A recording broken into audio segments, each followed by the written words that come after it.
Hello, and welcome to the much-anticipated next episode of Real Atheology.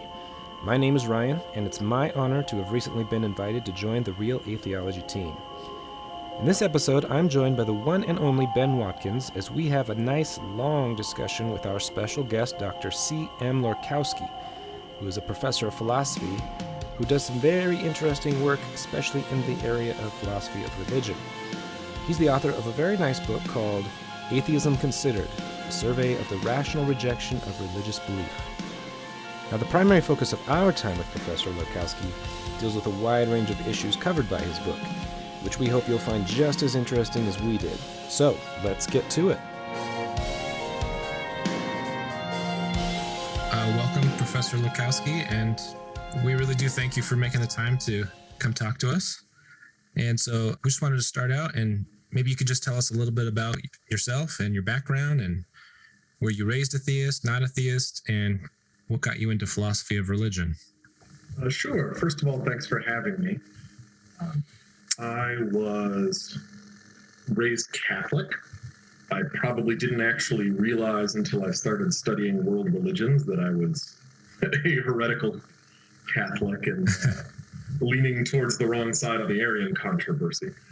But I started losing those beliefs and shifting towards atheism in early college.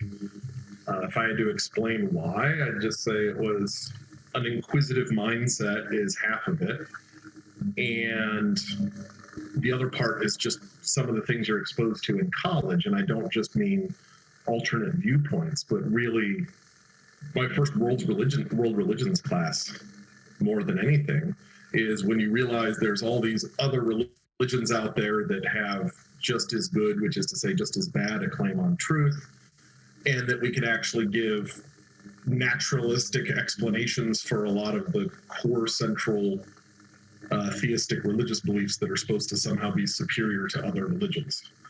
And so from there, I think that reason and rationality favors atheism, obviously. And so from there, it was just an issue of doing the legwork. Was that hard with family at all, or were your parents understanding, or was that even an issue? When I tell them, I'll let you know. Oh, okay. Fair enough. So what got you specifically into philosophy of religion then? Was it just a continued interest in it, or? No. So interestingly enough, it worked backwards. I started undergraduate college as a finance major. Oh, interesting. And I added a management major, and I had a philosophy minor. And I said, well, philosophy seems like it could be kind of fun. And it was just a minor for fun, but then I ended up getting stuck as the president of the Religion and Philosophy Club my senior year.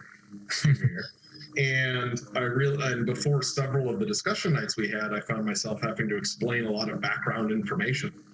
And I just said, wow, this is a lot of fun. I could get paid for doing this. And then I ended up pursuing philosophy, even though I finished my triple major. In terms of philosophy of religion explicitly, there's kind of two reasons for that. One is just the interest in the subject matter. Some of the work by William Rowe is really what really got me thinking this is how philosophy should be done. This is how we get kind of max value out of it. And he was a philosopher of religion. But then the other issue is just to realize that philosophy of religion implicitly or explicitly seems to touch on almost every other field of philosophy, because your metaphysical commitments about philosophy of religion are going to be deeply related to your commitments in metaphysics, in causation, into the Platonism, Aristotelianism debates, in ethics, in philosophy of mind. And so it seems like first I had to get my philosophy of religion views sorted out carefully before I could even make any kind of headway on the other ones. Right. That's a good point. Yeah. Yeah, I relate to that so much. It's philosophy of religion is such a great anchoring point for philosophy in general, because it touches on just so many different big questions, and you've got to sort them all out before you can kind of piece that puzzle together. So it's kind of like an interesting framework to see all sorts of other different really big questions in philosophy. and I hate to say it, but the contrapositive kind of might apply as well, that when I've seen, for instance, very sloppy philosophy of mind, it seems connected to sloppy philosophy of religious beliefs, etc. I totally agree. I think that's a hits that nail right on the head. Yeah. So you said William Rowe was a big influence on you. Were there any other atheist thinkers that had a big impact on you? In undergraduate, not a whole lot. So obviously, I guess the one short answer is David Hume. But beyond that, my undergraduate program was really not that rigorous, and so I didn't get exposed to a lot of figures during kind of that important shift in my life. So my interest and resonance with a lot of figures came after I've already made up my mind on a lot of these things, which is kind of a fun way to go. Sure. Have to just stand on the shoulders of giants, I suppose. Right. Or looking back now, would you say there are any particular thinkers we'll start with the atheist side, who you now think are like some of the best defenders of atheism? So I imagine you'd probably still consider Rowe to be in there, but yeah, Rowe is up there, and Paul Draper. We have to be really careful because he's an atheist in the capital T sense of atheist, but otherwise considers himself a cancellation agnostic. But I think before I give any more names, let me pause there and say, I think the best thinkers are the ones that do what Draper does, that you do philosophy right. Your goal is to pursue truth.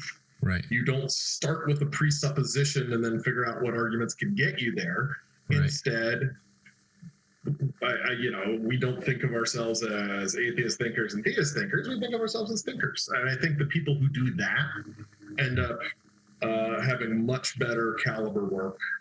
So that's one of the things I look for. The other thing is I think that the thinkers who stay grounded in the world, who are looking at testing of hypotheses rather than as abstract metaphysics, I tend to resonate a little more with. So I would all... but some other favorite atheistic side of thinkers, I might add Kai Nielsen, I really like a lot, and Nicholas Everett. And Nicholas Everett is so underappreciated. I feel like I too sympathize with his work a good deal, and I just, you don't ever really see him getting cited. I feel like he should, because I feel like his work is really good. Yeah, it really is, and I wonder if maybe it's because his kind of seminal book in the area, he kind of set up as reactionary to Swinburne's existence of God, and even though it did so much more than that, I wonder if that's why it sometimes gets swept under the rug. But more specific areas, I do have some favorites as well. So when we're talking about using the sciences and cosmology, I like Oppie. Problem of Evil, I like Draper. Naturalization, I like Dennett. And just so we're clear, so not all biologists do terrible philosophy. I also like David Sloan Wilson's Darwin's Cathedral. I really like that one a lot. Arif Ahmed, I love his stuff on miracles. I wish he did more of it. But so those are some of my favorites. And you make a good point there about the goal should be just to be thinkers in general and not really to take a side. But that kind of leads into a question I have regarding those who would consider themselves theistic philosophers, or at least go by that title. But do you see much of a difference between, say, what we might call theistic philosophers and professional apologists? So can you, I don't mean to be weaselly, but can you say more about what you mean by professional apologists? Do you mean people who go on tours, people who write books, or people who seem very apologetic in their defenses of theism within philosophy? Yeah, no, I think that's fair. So I'll add a little personal touch here. So I actually grew up in a Christian home, and I was particularly interested in, I actually went and got a biblical studies degree first. And one of the things I was interested in was trying to understand why I believe what I believe. And so I got probably pretty deep into the apologetics area. So I'm thinking of people, who write specifically in defense of the faith. And even now there are degrees that you can get in apologetics. So I'm thinking of people like Frank Turek. I don't know if you're familiar with him or not. But yeah, they go on speaking tours, they write books, and their job, I guess, more or less is to defend the faith against attacks or arguments. Some others are Lee Strobel, J. Warner Wallace, Sean McDowell. These are all people. R.C. Sproul. Yeah, R.C. Sproul. The late R.C. Sproul. The late Ravi Zacharias. Those kind of fellows. Norman Geisler. Yeah, Norman. Yeah, Yes. exactly. So those are the guys I'm thinking of. You got some people. Yeah, I wanted to make sure before I spouted off something. Yeah, there's some that No, are that's on a fair question. there's some that are on the fence. Like William Lane Craig. He does work both in high-end philosophy, but also does a lot of apologetics work. So I hope that clarifies a little bit. Sure. So the original question is, do I see a difference in the work? Yeah, just is there much of a difference between people who would just theistic philosophers in general? Is there much of a? I'm sure Because there's obviously a big gap between like the new atheists and people like Rowe and Oppie. Right. And so do you notice a similar gap between apologists and professional theistic philosophers of religion? Yes, definitely, and for sure. So I haven't read all of the names you have mentioned, but I've read enough to know, I think, what you're talking about. There's kind of a certain point at which if I get to something that's just wildly, poorly, sloppily argued, I just put the book down because I just know that it's absolutely wasting my time. This has happened with the Geisler Turek book. I mean, it was so off the wall. The I don't have enough faith to be an atheist book. Is that what you're talking about? Yeah. Yeah. Just I know how you feel. just like this gross assumption that atheists can't have ethics, and just all of these very, very, very obviously bad arguments. Now, here's a question. Are they bad arguments that they know are bad, or are they bad arguments that they don't know are bad? And I think what is indicative of the apologists is you can't tell, because it seems to be a work of passion and just maybe trying to put some a philosophical equivalent of a cheap tuxedo over it. But there's clearly just nothing there that an atheist naturalist needs to take seriously, and I think it's important to recognize that. So in my book, I made a distinction in terms of in the cosmological arguments specifically, what does it take to be a persuasive argument? And I use that term technically as one an opponent needs to take seriously. Right. And you just don't find that in those types of works. Now, William Lane Craig is an interesting kind of in-between. But we had a very long talk about this in my PhD program. We were kind of talking about whether you could still be a philosopher with that mindset was the actual question. And some of the members of our philosophy of religion reading group were very vocal in saying he basically turned in his philosophy card. But notice that has nothing to do with the caliber of his work. It has to do with, well, what is our goal? And if your goal is anything but the pursuit of truth, I feel like you're not doing philosophy. And whatever you're doing, it might be of the highest caliber and interesting, but if you are not pursuing truth, you're not doing philosophy. Now, why was this so debated then? Is, well, it's not clear that Craig isn't pursuing truth. Craig might just be too paternalistic in realizing and worrying that his followers aren't trusting where they should be trusting and are trusting where they shouldn't be. And so that doesn't necessarily take away from his claim of the pursuit of truth. But the really important thing there, and the reason I bring it up, is because there's this disconnect in terms of what a professional philosopher is doing and what an apologist is doing, and the latter's primary interest is their readers' beliefs, whereas I think the philosopher's primary interest should be their own beliefs. Now, you said we don't really need to take seriously some of the apologists' work when they're, like you kind of said, particularly bad or egregious. Do you think there's as a challenge to your own beliefs? Sure. Yeah, I was going to ask, do you think there's still merit in engaging them since they have so much influence? It's going to sound like a Weasley answer, but a lot of these types of questions have to do with what is your goal, what is the audience. Mm-hmm. If the audience are a bunch of people who think the way that they do, who aren't willing to engage the arguments as indicative of truth, and that we believe conclusions based on whether they follow from premises, et cetera, et cetera. That's not the kind of conversation you have with somebody who is kind of putting reason in the backseat compared to other considerations. Mm-hmm. Now, are there contexts in which it would be helpful to engage them? Sure.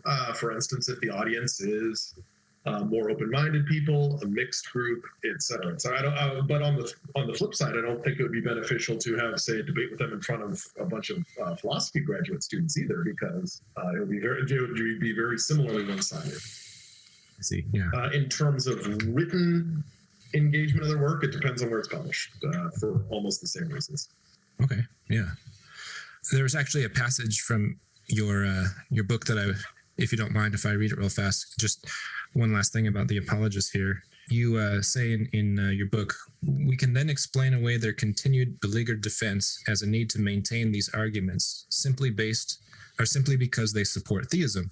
Such reasoning would be culpable in that to defend as an argument simply because you agree with the conclusion is the opposite of critical thinking and represents deep and irredeemable bias. So if the theist defends an indefensible argument, this implies some intellectually inappropriate behavior. Either they are blinded by their own preference and perceive the argument as much better than it is, or their goal is simply to defend theism at any cost, even to the point of defending arguments known to be flawed as post hoc justification. So would you kind of say that describes professional apologists? So I'm going to answer that question, but I do want to clarify to your theistic listeners. Sure. When I ask the question, do we have good cause to think that theists are doing this? Mm-hmm. My general answer is sometimes, but usually not. That it's much more complicatedly involved with worldviews than specifically defending bad arguments. Now, to the professional apologists, I hate to overgeneralize, but you're kind of in a dilemma, because either, again, just looking at some of those really, really, really bad arguments and stereotypes, you cannot interpret them charitably, because either they are being just incredibly impervious to notions of critical thinking and logic, or they are doing something where they know it's a bad argument and yet they're putting it forward anyway. So you either have to question their morality or their acumen. And so nothing you say here is going to make them look good or respectable. But I will say a little bit more specifically. First of all, I know that defending false arguments does happen when it comes to evolution debates. There have been ones who have admitted to using arguments they knew to be bad, data they knew to be bad, etc. And so given that, it makes me think that the primary goal of some of these other ones that have really, really, really bad arguments is persuasion, just like the sophists that Socrates talks about in the Apology. But I think that's sometimes. I think that there really are also cases where one of two other things happen. One, they sincerely believe their conclusion and then just adopt a ends justify the means strategy. And that's not unique to apologetics. I think that sometimes you see that in philosophy of religion as well. Paul Draper has a really good article about that, about partisanship in philosophy of religion. I actually have that article up with me up right now. It reminded me of I'm sorry, I know I'm interrupting you, but this conversation reminded me of that article and I just pulled it up.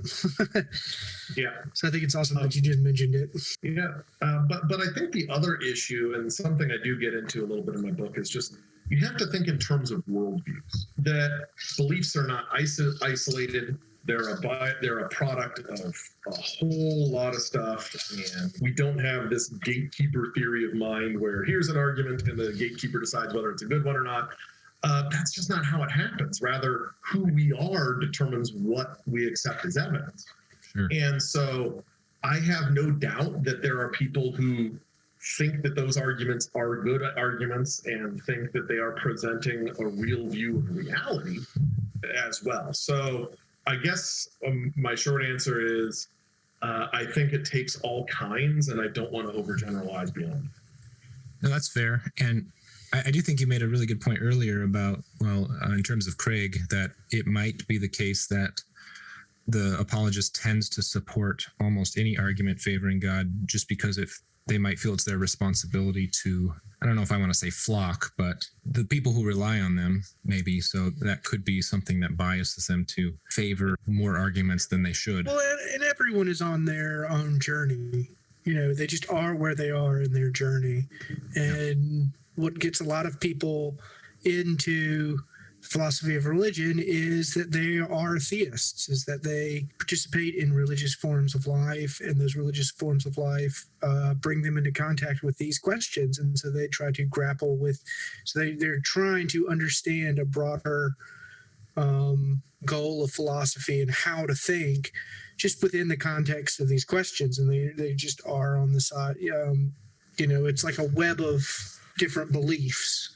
And they're, working their way through them and modifying certain ones and taking on certain others and trying to make everything coherently fit. And so if you are a theist, if you accept theism, when you're, participating in that philosophical activity, you're trying to make everything kind of cohere with that. And maybe, for some of us, we get to a point where we just go, okay, we can't cohere this.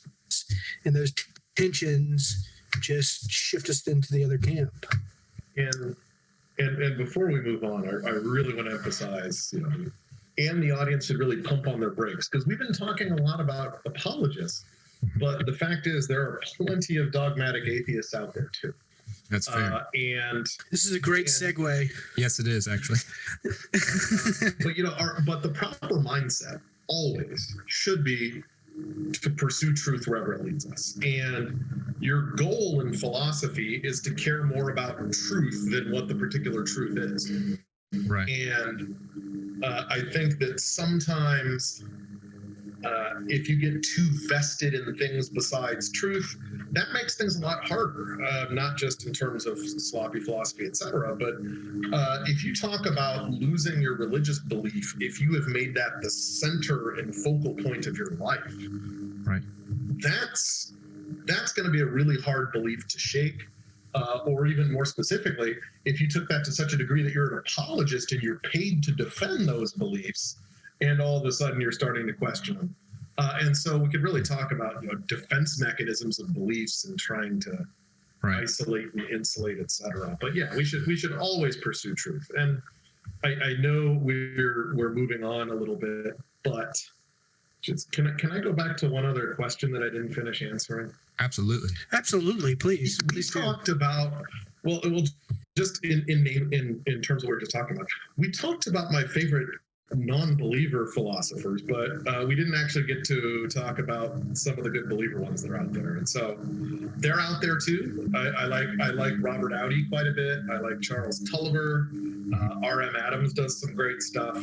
And I won't say Swinburne generally, but Swinburne's The Existence of God is really kind of a magnum opus on the theistic side. And so just if you are genuinely interested in these matters, read everybody. Don't just read one side. Don't just read refutations. Right. Read all your philosophers of religion. Yeah, don't create straw men, create steel men. Right. Have those particular guys had a big impact on you from the beginning, or were they more people you came across later after you had done your graduate work? So Adams is an interesting case because he does some fantastic history of philosophy, and so I was actually exposed to his work through his book on Leibniz, but it kind of made me more interested in some of these areas of philosophy of religion that I hadn't really gotten that far into.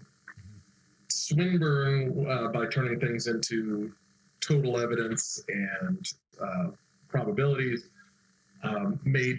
was one of these philosophers of religion who's theistic, but I feel is having the same conversation. Whereas sometimes, like with some of the analytic Thomists, you feel like they're just not having the same discussion as theists, and so that's very important. But both Audi and Tulliver, it's interesting because their writings reflect their personalities, right? They're very friendly and they're very easygoing, and they're perfectly happy to have a serious discussion with people who disagree with them. It actually reminds me of Roe on the atheistic side, and just a lot of their philosophy is kind of friendly towards their opposition and was more interested in teaching and pursuing truth and good ideas than getting up on a stump and shouting. Right. And I think seeing that kind of exposure on both sides, I think makes you a better philosopher, because before you go and call all theists idiots, you need to think of those people and say, no, that's not right. Right. These are colleagues. These are very good people. These are very smart people. Yes. Yeah, that's excellent. Now, you had mentioned before about there being dogmatic atheists, which I completely agree. And that, as Ben pointed out, that was a good segue into just maybe you could give us a brief overview of what you think the societal impact from the new atheists are. Like, do you think anything good came out of that, or was it mostly negative? And maybe what are the main differences between sort of the new atheist movement and what we might call classical atheism? That might be a technical term. Traditional. Okay, fair. Yeah. Sure. So first of all, with new atheism, there are obvious bads and obvious goods, and we should always look at both sides. Or I should say, look at the totality. We shouldn't always look at both sides. But here's some good things that came from new atheism. There's a danger, and just from a purely historical, sociological standpoint, there's a danger that occurs when dangerous ideas are treated as legitimate. If you've never read it, Sartre's Portrait of an Anti-Semite, I think, is one of the most valuable pieces of philosophy there is, where he's trying to understand what kind of mindsets led to the Holocaust.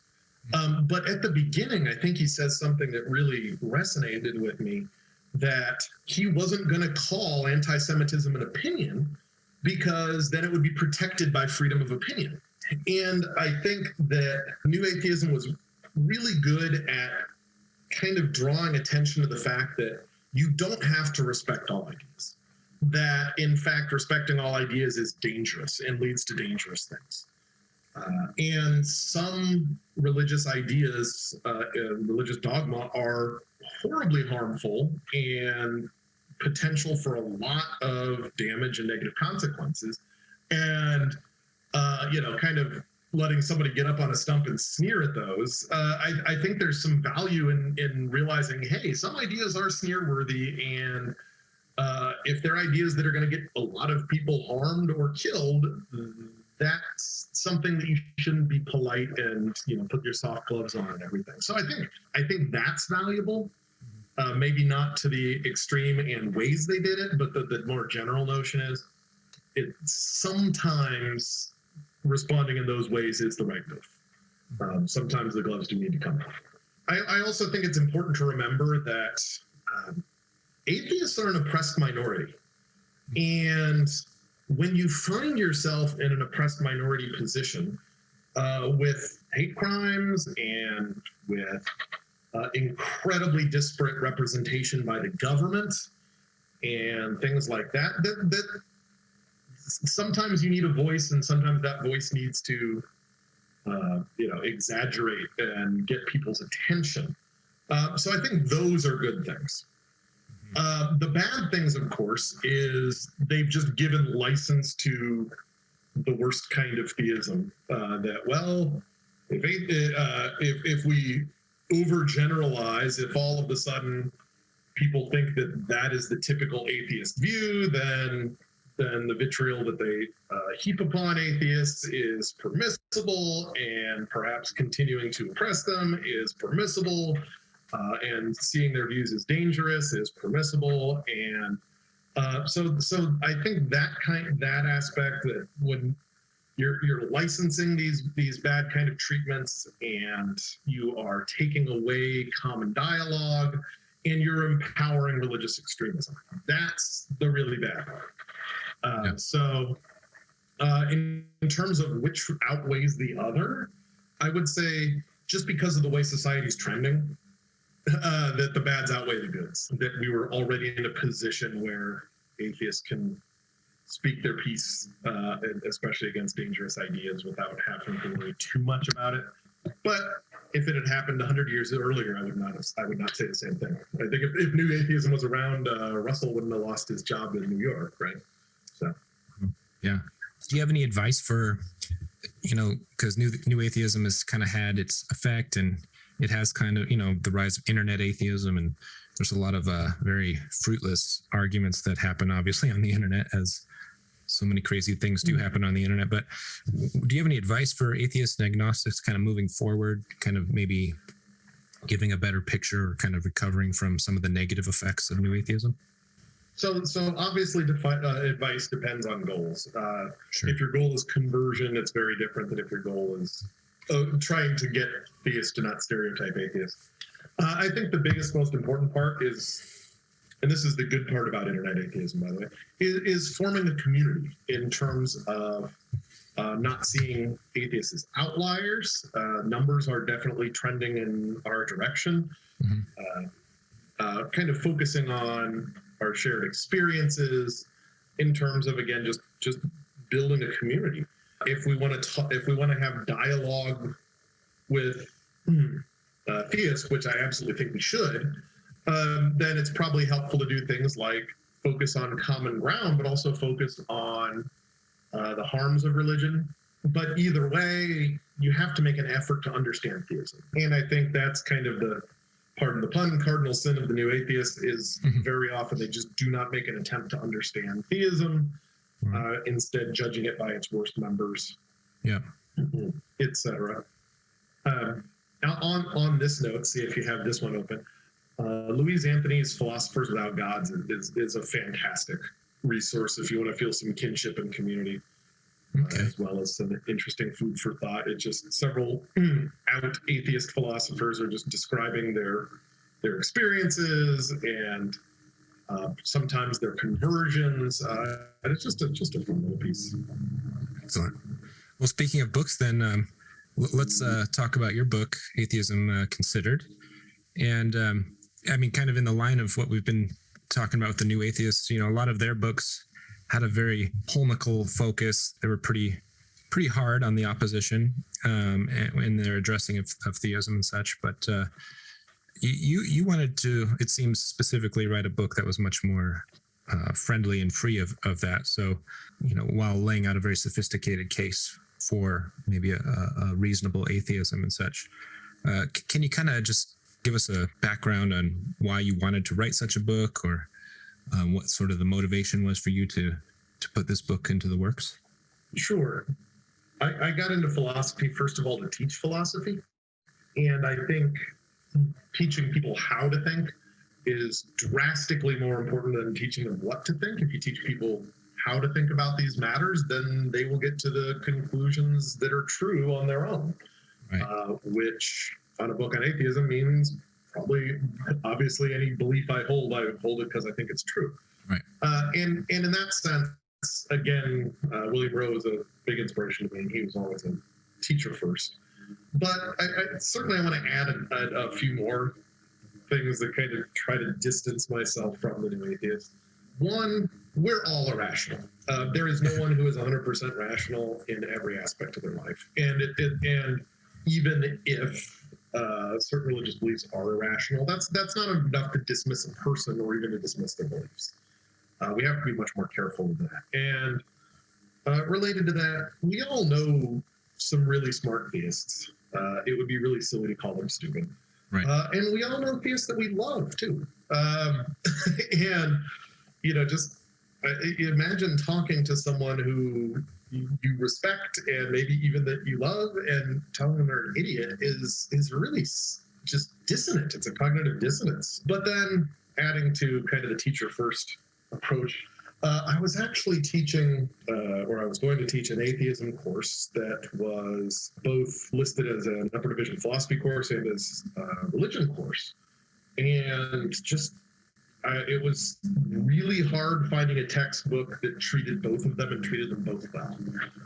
And so I know that this podcast focused more on the former, but I did want to write a text that covered both, which means I was writing a text that could theoretically be used as an introductory text for a mid-level course as well. So it'd be pretty silly to write it in any way but one that is friendly to the reader, regardless of their religious belief. Right. But then lastly, something I kind of picked up after the course is Again, going back to what I mentioned about some of the experiences of atheists I know or their accounts I've read about, is we just need more tolerance in this country. Sure. And tolerance begins in understanding. And so I made this text written more towards a theistic audience just for that goal. And as a result, I had to present it from common ground and in kind of an understandable way, but at the same time try to convey that theists do have good and rational reasons. Atheists do have good and rational reasons for their beliefs. Right. That's great. And one last thing, and I don't mean this as a dig of some of my philosophy of religion colleagues, but I'm really interested in the actual reasons for belief. Mm-hmm. And I think once you get way too far into a whole lot of the metaphysical assumptions, that you lose some of that. I like to say in the trenches. I like to be where belief is formed and considered, rather than all of the kind of harder upper echelon metaphysics related. So I like to start with experience in the world. Sure. Now, specifically in kind of the beginning of the book, I noticed in the section considered non-belief, you're pretty careful to define what you mean by the term atheist. And it seems fairly recent. I don't know how far back the debate goes, but it at least seems to be a lot more prevalent these days to see debates about the term atheist, not only between theists and atheists, but even between different camps of self-described atheists. So the sort of what you might call lack theism view versus not theism, or believing there are no gods. What are your thoughts on that debate? Is it a useless debate? I mean, do you notice it much, these debates between how we should define atheism? So do I notice it? Yes. I don't put a lot into it, and I'm going to make that sound a lot less bad than it just did. No, that's fair. Is again, it goes back to the context of a discussion. If you are having a discussion with a theist, or at least a supernaturalist, as this book is intended to be, then we don't need to make that kind of distinction necessarily. In doing so might not help things, but at the same time, is it important? Yeah, in some ways, just like you don't want to stereotype theists, lowercase t, and theists, capital T. Yeah, we should always be careful to commit people only to what they are committed to, and distinct terminology can help that. Sure. In my sidestep of that has always been to just say atheist naturalist, which kind of covers both the lack theism and the not theism. Sure. I think those distinctions can be meaningful, and I think in the right context, those discussions are useful. I think when you're having a debate with what's usually called the God debates, just the kind of big picture, is there some sort of higher power or not? I think that distinction is not as important. Yeah. Because you're just describing what is true rather than what you are. Yeah. Would you say there's a difference? So you mentioned atheist naturalist, and you use that term a lot. Is there a difference to you, or in the way you're using that, between an atheist naturalist and just a naturalist, or is that just more of a matter of emphasis? So yes, in two ways. First of all, one of the reasons I do that is because there's different notions of theism. Sure. And if you define theism as a God of all the omnis, then, well, for instance, a lot of Jews are atheists. And, well, that's clearly not what I mean. And so I want to say something more forceful than that. But the second part of it is very similarly, naturalism itself has a whole lot of different meanings. And so there's metaphysical naturalism, epistemic naturalism, scientific naturalism, ecological naturalism, philosophy of mind naturalism, ethics naturalism, Mm-hmm. Yeah. all of that stuff. It's a big umbrella. Yeah.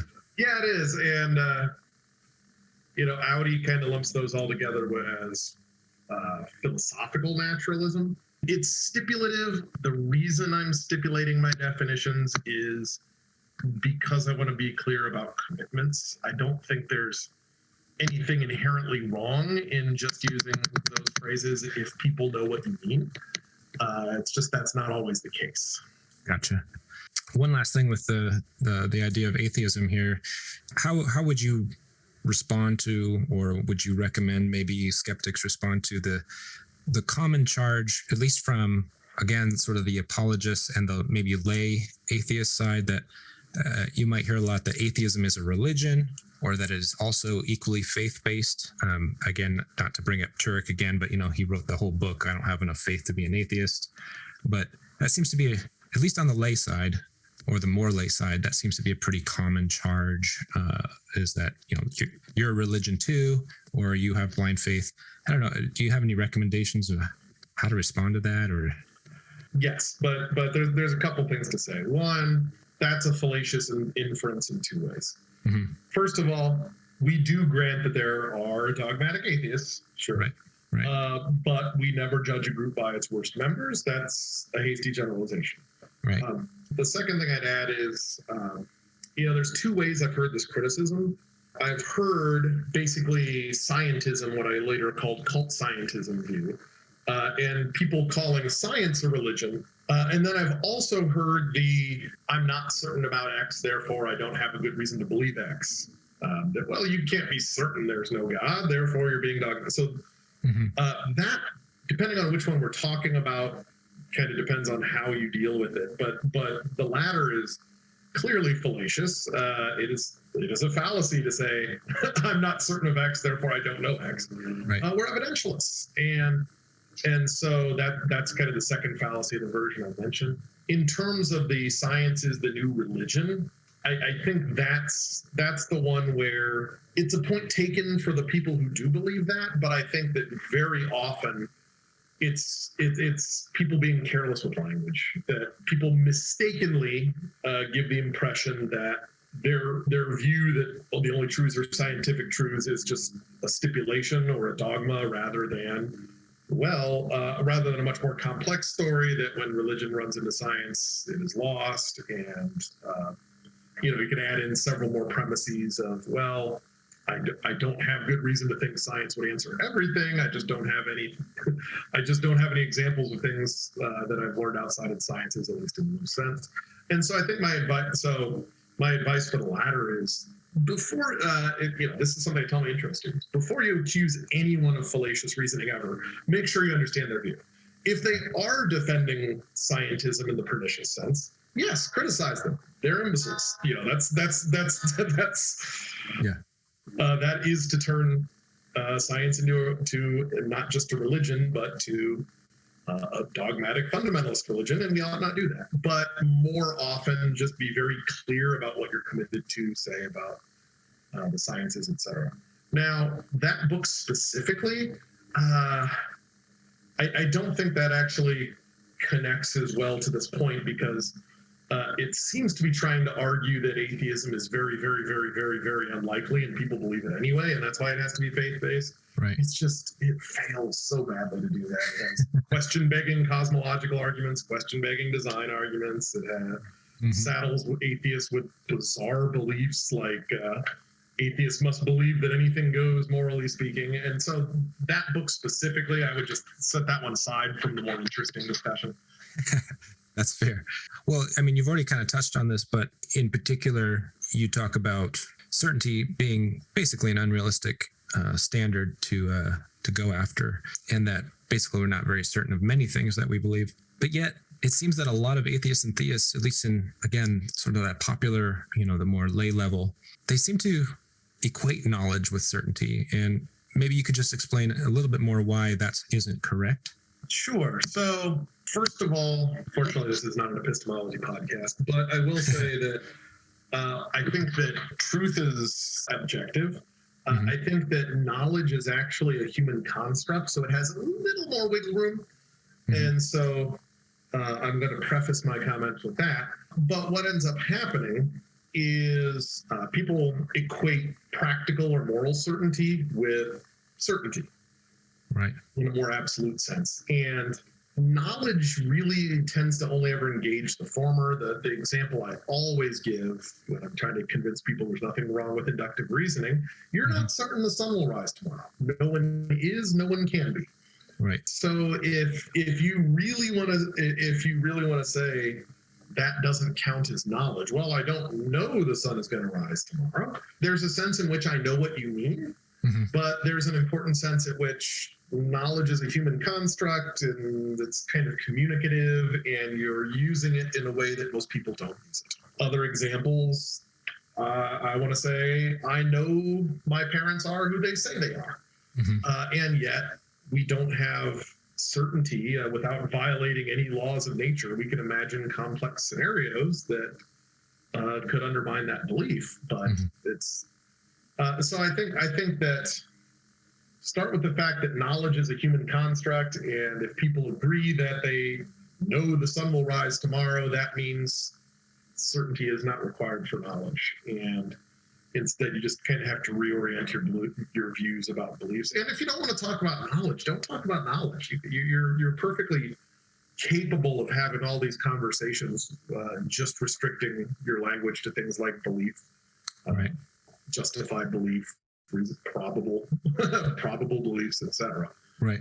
Well, going with that, then, basically on the section on evidence over faith, and you've mentioned this already, your commitment to evidentialism, at least in a broad sense. Could you kind of explain why evidentialism in particular is important to our beliefs? And then kind of along with that, I don't know if you've had much exposure to like people who take a more presuppositional approach. If you are familiar with that, how would you approach a theist who takes a presuppositional approach, or perhaps even like someone like Plantinga who thinks that God belief is properly basic? Do you have sort of some thoughts about that? Sure. When you say the presuppositional approach, are you talking about presuppositional apologetics, presuppositionalism? Yes. Okay. So first of all, yes, I'm an evidentialist in the broad sense. That's just the view that one should only believe things based on adequate evidence. And of course, right, we talk to an epistemologist about what counts for adequate evidence. But notice that in the book, nothing to do with I'm not indicating anything to do with epistemic responsibility, kind of in a Clifford sense of where we must only believe that which is justified. It's simply because we act based on beliefs. And I think that part of your moral responsibility to others, if you are taking an action that has a potential to harm someone, then you have a responsibility to the people who are potentially harmed to ensure that you have good reasons for that belief upon which you intend to act. And so for me, evidentialism is in a sense moral. If you're going to let children die because of your anti-vaccination proclivities, maybe you should look at the science on it instead of just going through. I think that's a requirement. We have a duty in that sense. Now, obviously, then presuppositionalism contradicts that. So I take that as a big mark against presuppositionalism. But it's just based on kind of this obviously false assumption that we can't make any sense of the human experience without Christianity. It's historically false. Think of all the pre-Christian people who didn't have much trouble with it. But it's also dangerous, and kind of there's this good for the goose, good for the gander response that you're just giving license to anyone to believe anything they want. And that's kind of the faith-based in the bad sense I was contrasting in the text. And then I believe you asked me about... Yeah, Plantinga and sort of the properly basic approach. So remember I mentioned I kind of am... I feel like I'm having the same conversation of philosophy of religion with Swinburne. I generally don't feel that way about Plantinga, and I feel that so many of his assumptions I just reject. But I will say a few more words about this particular one. So let's assume it can be properly basic. If so, the defeaters of religious experience that I talk about in chapter 15 would still apply. No one thinks no one should think properly basic beliefs are indefeasible. Craig actually has a pretty good discussion on that.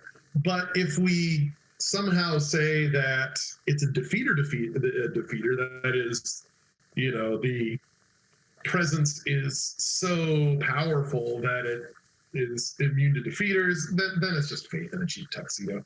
Which again, I don't want to say Plantinga says that, but people who have said that in kind of Plantinga's name. There's a couple other kind of philosophically interesting things to throw in here. There's a really interesting talk, APA talk, I think it became an article, by Eric Baldwin, who points out that Islamic thought has just as good a pedigree for something very similar to the sensus divinitatis And of course, if that's true, then Plantinga's got a pretty serious problem, since he ties his specifically to the Holy Spirit that Islamic thought denies. Right. But I think probably the most important one is just that there's such disanalogies with other properly basic beliefs that you're talking about a belief that is generally personal but arrived at inferentially, and properly basic beliefs just don't tend to be like that. I might arrive at a belief that somebody else tells me through inference, but not about whether I see a lamp in the room or not. Sure. And then related to that, there's just kind of this, that again connects with some of the criticisms of religious experience, this internal awareness of an external being. It's, again, just a disanalogy with the kind of things we trust as properly basic, because externality usually requires an inference of some sort. Right. Now, kind of going along with the evidence part, I don't know, well, you mentioned Hume in your book in kind of proportioning your beliefs to the evidence, which I think I would agree is good advice.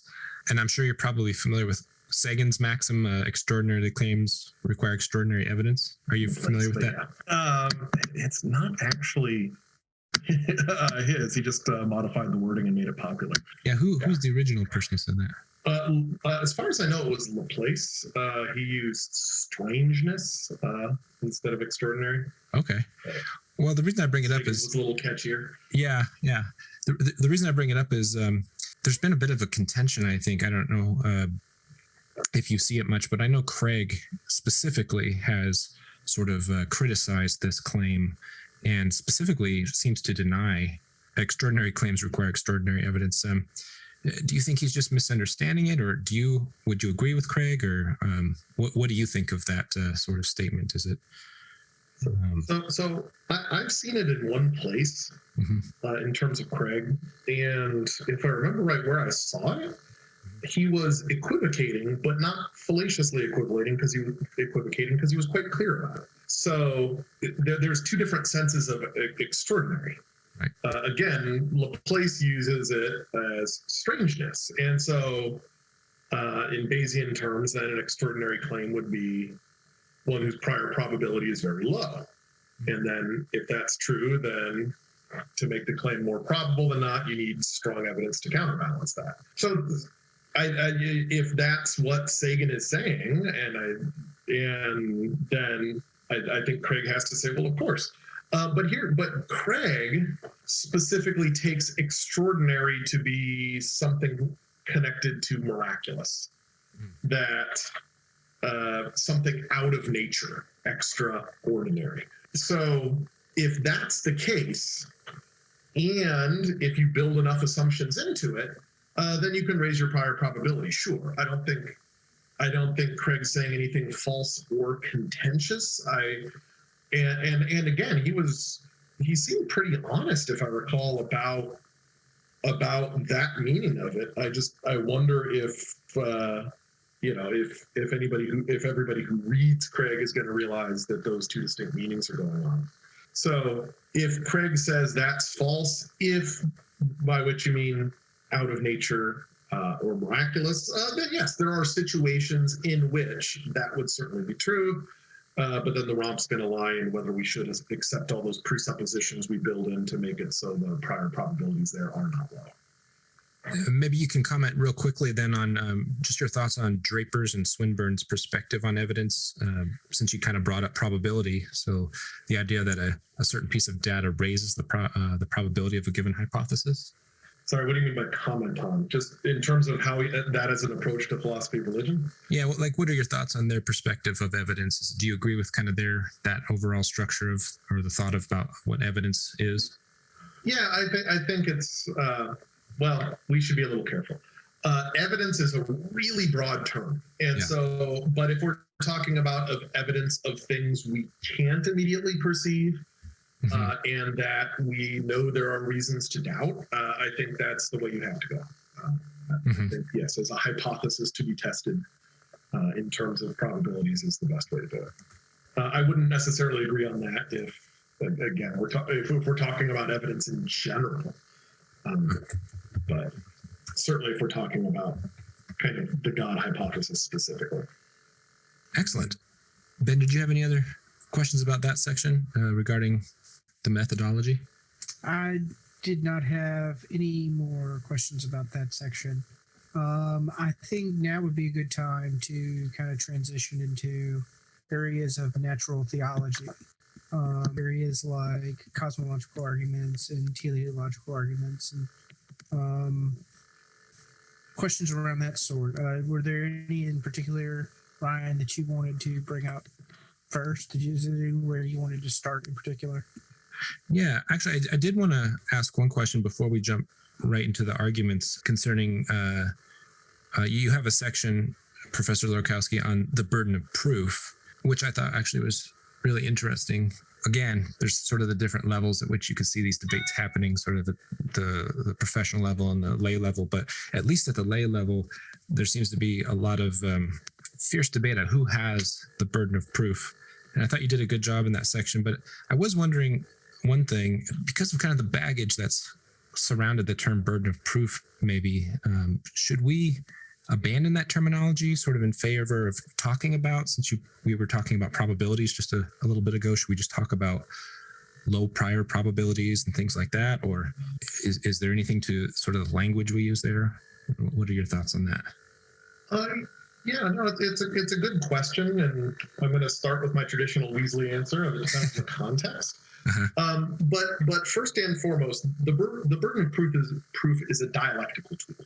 Sure. And it's distinct from prior probabilities. You cannot equate burden of proof and prior probability, because prior probability is just a quantified probability before some new evidence is taken into account. Right. And so the only question to prior probability is prior to what? And that doesn't merit any type of objective answer, but it's going to be relative to some default position. Sure. Now, if you want to talk about intrinsic probability, that's an interesting thing to talk about, but then you're drastically constricting the discussion. You basically have to push it all the way back to metaphysics, rather than taking into account history and the sciences, and even things like number of believers, et cetera. So not just evidence on one side, but on both sides. And so I guess the short answer is no, because we can't equate burden of proof and prior probability, and intrinsic probability just isn't useful enough. But I think it's interesting. You were talking about so much fierce debate, and I wonder how much of that is a genuine belief and how much of it is something we talked about earlier, that somebody just feels they have to defend their position at any cost. Because the original reading group that I worked out this definition of burden of proof with, the minister who was in the room agreed that that the burden of proof is on the theist for the reasons we give. And I tried to give kind of these very theist-friendly reasons why the burden would be on the theist, but obviously not everybody agrees. So. Right. One thing I did like was your strategy for establishing the burden of proof, though I did have one question, because you brought up that you recommend using an imagined fictional idealized third party in the book. And you say specifically that this removes the worry of subjectivity because the person is supposed to be idealized. But I was just wondering, that brought up a question of, since imagining that person relies on each person's subjective ability to imagine such an idealization, what if you get people who can't agree on what this idealized observer would be like, or what they would find most reasonable at the start? Does that kind of show that there is some sort of persisting problem of subjectivity? I'm going to give two Weasley answers and then a substantive one. Okay. First, the first Weasley one is, there's a sense in which everything is subjective. Sure. But I don't think recognizing that is a helpful caveat. And so the question becomes, is this kind of the problematic subjectivity or not? Right. And so the second Weasley answer is, remember my starting comment about the burden of proof. This is a dialectical tool. Okay. The goal is common ground. Sure. And if you can't find common ground in these ways, it might just not be there. And so to say we can't agree on a burden of proof just means that there's significantly less common ground than you might have thought. And maybe that realization is important and will also structure how the discussion goes. The substantive comment I might add is really when we talking about focusing on agreements, and I try to do this in 3 steps. One, we start with an abstraction. Well, if we get to granting what the burden of proof is, independent of the God debates, that is in other contexts, then that's a huge step, because then we can articulate what it means to have the burden of proof. And I feel like in some of the examples I gave, such as 30 novices arguing against Neil deGrasse Tyson, Right. We're probably going to agree on where the burden of proof is and why. Sure. And so I think that's a huge first step. The second step is just, it's really important to, and I know I'm beating a dead horse a little here, but to recognize that the burden of proof is not the same as belief. It's not the same as probability. And it's perfectly consistent to say, I know my belief is right, but grant that you bear the burden of proof, because we have different experiences. There's innumerable contexts in which we would want to say that. And I think once you start separating burden of proof from things like prior probabilities, you get people a little bit back off of the defensive and hopefully towards a meaningful dialogue. Sure. But then the third step I'm going to say is, well, let's talk about my specific reasons. That I give 3 very specific reasons that I think together say the burden is on the theist. Is, well, they posit more because we both agree on a universe since the start of the Big Bang, and they add some extra stuff. Right. And just more posits means more claims. Then I argued that the positive existential claims always bear the burden if they're not normally accessible and not supported by scholarly consensus. Those are not applying to theistic claims, so there should be a burden there for positive existential claims. But then the third one, of course, is the claim that it's radically unlike experience. So if somebody's going to say, wait a minute, I disagree with this here, that's too subjective, the language I'm going to use is, well, I think the idealized observer is going to say, ceteris paribus, more posits are going to have the burden. Ceteris paribus, the objective observer is going to say positive existential claims not normally accessible or supported by scholarly consensus bear the burden. And ceteris paribus, claims unlike common experience bear the burden. Now, so if the subjectivity problem there disagrees with one of those 3, that's a great thing to talk about. But I think if there's any disagreement there, it's only going to be on the third. But who knows? Do you think? Yeah. So, do you think a theist could push back on the normally accessible part? Like Craig, for instance, referencing the sensus divinitatis sort of idea, or would that not really count? Well, because that's not normally accessible. I believe I addressed that one directly. Okay. Because it's not the case that all positive existential claims bear a burden of proof, but only ones that people who disagree with you can't get somehow, or that are pushing up against a mountain of scholarship. So, right. And notice that's a perfectly consistent position. If Craig says, I have sensus divinitatis and you don't, it would be really weird if Craig said, and the burden is on you to prove that right. So that's I think that the very kind of intrinsic, personal, private nature of that shouldn't be a problem, and I think it's kind of a sign of defensiveness if it is. Very similar with some religious experience. If I have an absolutely indubitable, defeater-proof religious experience, there is no reason I should expect that I can convince you of that if you don't share all of my starting assumptions. I was more thinking of like if a theist said, this isn't a normally accessible sort of experience, and the believer comes back, says, well, yeah, it is. You have a sensus divinitatis as well. You're just, I don't know, suppressing it would be a common thing I've heard from some theists. Well, yes, but you have to distinguish between the faculty and the actual experience, right? So Sure. Replace sensus divinitatis with eyes. And if one person says, I see a clown in the room, and the other 50 say, I don't, the burden is still on that person. And so... Yeah, that's fair. That's a good point. And again, just a reminder, I'm talking burden. I'm not talking prior probabilities or truth for that matter. Okay.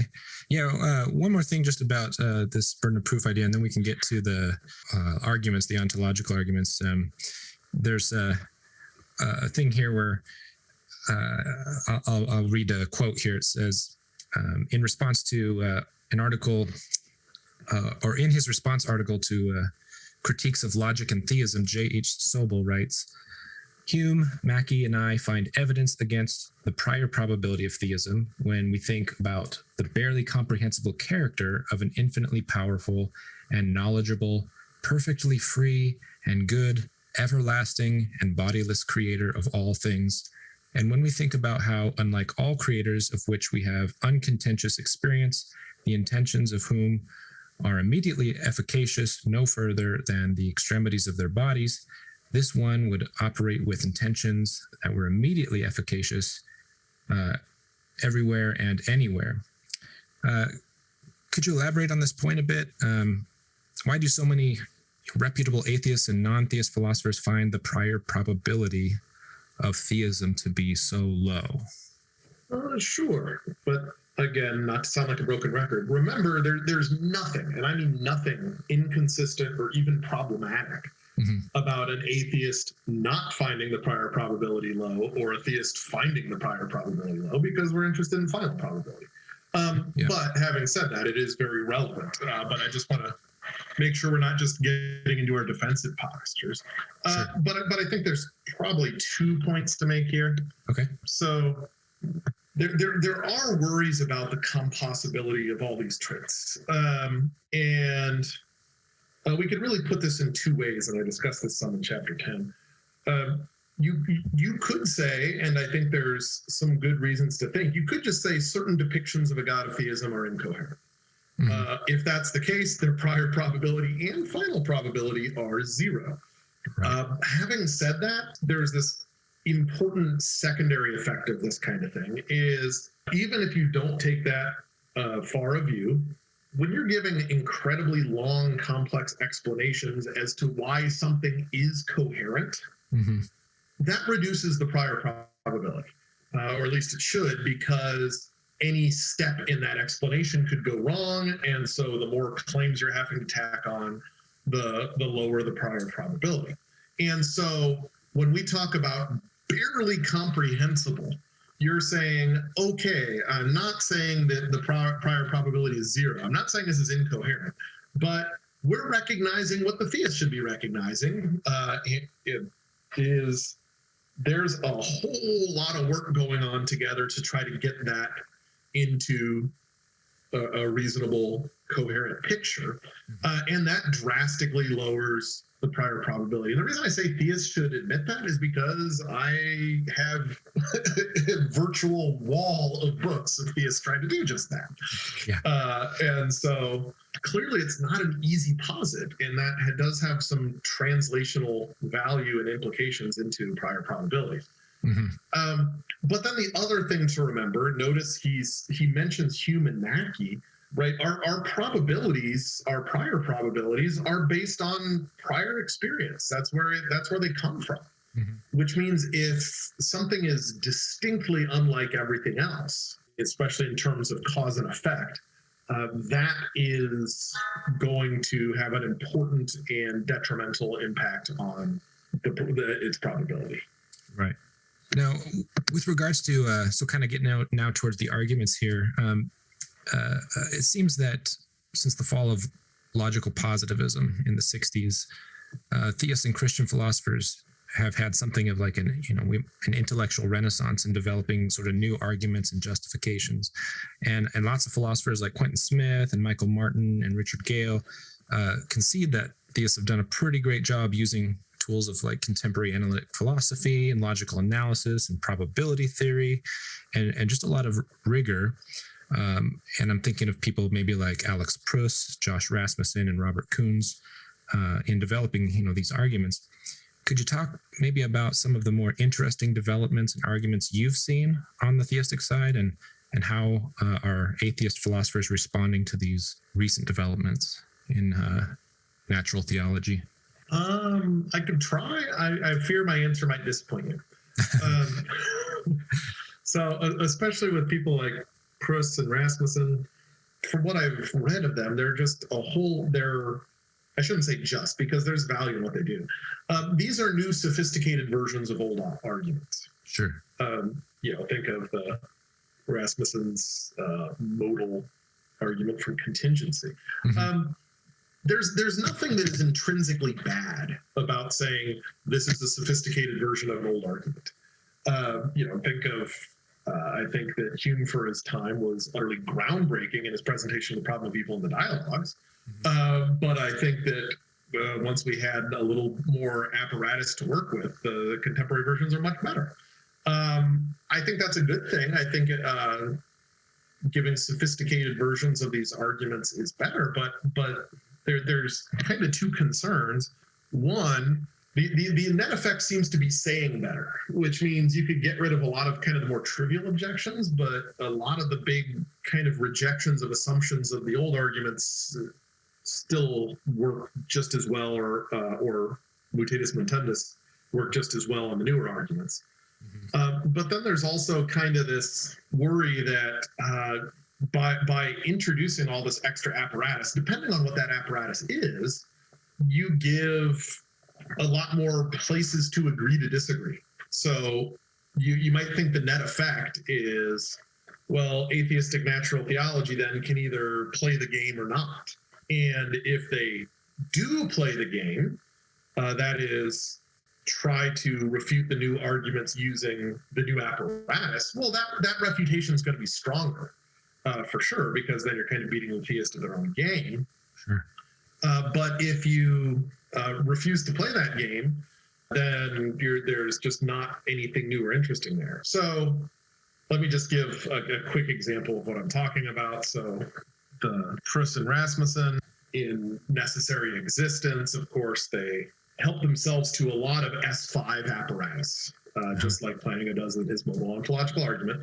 And if you grant all of those assumptions, there's might be some new and fancy ways of getting at old conclusions. But ultimately, I'm a bit of more than a bit of, I tend to be very, very careful and try to posit as few metaphysical commitments as possible. I try to kind of keep austerity with metaphysical commitments, and I'm not convinced that use of S5 is correct. And I don't say that because of philosophy of religion concerns. I say that due to logic concerns, and I don't like that just about everybody who uses S5 metaphysically makes two additional assumptions that are unargued for. I have trouble with if trans-world identity is even possible, with whether we could use intuition to establish modal possibility. Yeah, there's just 5 new assumptions that I reject for reasons that have nothing to do with whether I believe in a higher power or not. Mm-hmm. And so you're kind of back into like some of the cosmological arguments. Well, if you're willing to adopt these very theist-friendly assumptions, there's some interesting ground to be said there. It's just, I personally just don't do that. And again, I do that for reasons that have to do with what I think is true and correct, and what are not. And the dictum of logic is you must be more certain of your premises than the conclusion, and I'm just not when those kind of maneuvers are invoked. This kind of reminds me a bit of Felipe Leon's. He had a discussion with Josh Rasmussen, or they made a book out of it. I don't know if you've read it or not, but anyway, one of Leon's criticisms was basically recommending, I think he called it modal skepticism. Is that kind of what you're getting at here? Is just sort of being cautious on these sort of very abstract matters that are sort of outside of our normal, so far outside of our normal intuitions that we have to be very careful. So I think I smushed together two criticisms. One, Sure. I always adopt a posture of what I always call metaphysical humility, Sure. where if I don't know, I'm not going to use it in an argument. Yeah. But I think I actually have stronger reasons against S5 than that specifically. Okay. So, with that S5 stuff, it's not just I don't know. It's I have some reasons to think that no, you can't use it like that. But both apply. That when we're bringing these new tools to bear on arguments, and this is not simply true of only theists. This is true of atheists as well. Right. Then we just we run the chance of just losing our common ground, Mm-hmm. and instead talk about presuppositions. Right. Well, specifically then, because since it's a good segue into the ontological arguments in particular, because you had mentioned some of those, could you maybe, for our listeners, kind of walk us through some of the common features of the ontological argument, and then also, I mean, despite maybe its failures, why do you think that even with like contemporary philosophers like Oppie and Sobel, they seem to spend a good amount of time addressing it. Is there a reason you think it's remained so popular? Yeah, so I mostly follow Kant's distinctions here, but ontological arguments are kind of occupy this weird logical space. They try to, they argue a priori, Right. basically that essence implies existence in exactly one case, that given our depiction of a God, what God's essential features would be, God must exist. Mm-hmm. And beyond that, there's a whole lot of different ontological arguments, of course. But notice as soon as we even say that, there's just people who pump the brakes and say, that's just, you're never going to convince me that your premises are more certain than the conclusion with the assumptions you would have to make to go to somehow a priori conclude an existence claim. Mm-hmm. And then the second question was, Yeah. Is there a reason you think it's kind of held on as so popular? I mean, you got guys like Oppie still kind of taking a lot of time to address these arguments. Sure. So first of all, I'm definitely part of that crowd. My master's thesis was on a couple of versions of the ontological arguments. Oh, very cool. So if we're talking about it, they're fascinating. They're really, really interesting. Mm-hmm. And I don't mean from a psychological perspective. I've known atheists who said they're interesting when you try to figure out why somebody would believe one. I'm not adopting that position, but I'm kind of sympathetic to those who do. Uh-huh. But you learn a lot about your own metaphysical and modal commitments by working on them. You really do. Sure. And so I think that's one of the reasons they're so popular. That's certainly why people, I would think, like Sobel and Oppie are so interested in them, but maybe not. I don't want to get into their heads too much and put words in their mouth. But I think there's an important second one that people, that there's kind of this strategic part that of the major argument families for theism that we usually identify, ontological arguments are the only ones that get you to theism, capital T. More generally, they're the only ones that get you to a good God. Right. So cosmological arguments by themselves can't even get you to intelligent. Design arguments can get you intelligent, but not good and not omni.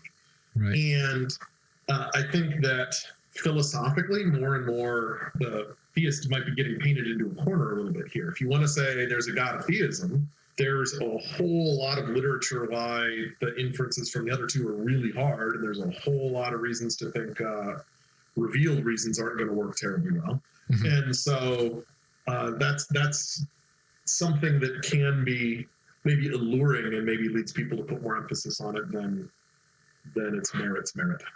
Sure. You did bring up also in your book sort of a new criticism on the ontological argument, which I believe you called it negate. And is that your criticism, or is it just a new one that you came across and wanted to include? As far as I know, I haven't seen it anywhere else. I wouldn't be surprised if somebody else had the idea, but yeah, well, that was one I wrote up on. Excellent. And just for those who haven't read it, I think I divided the ontological arguments into the reductios, kind of the Anselmian, Right.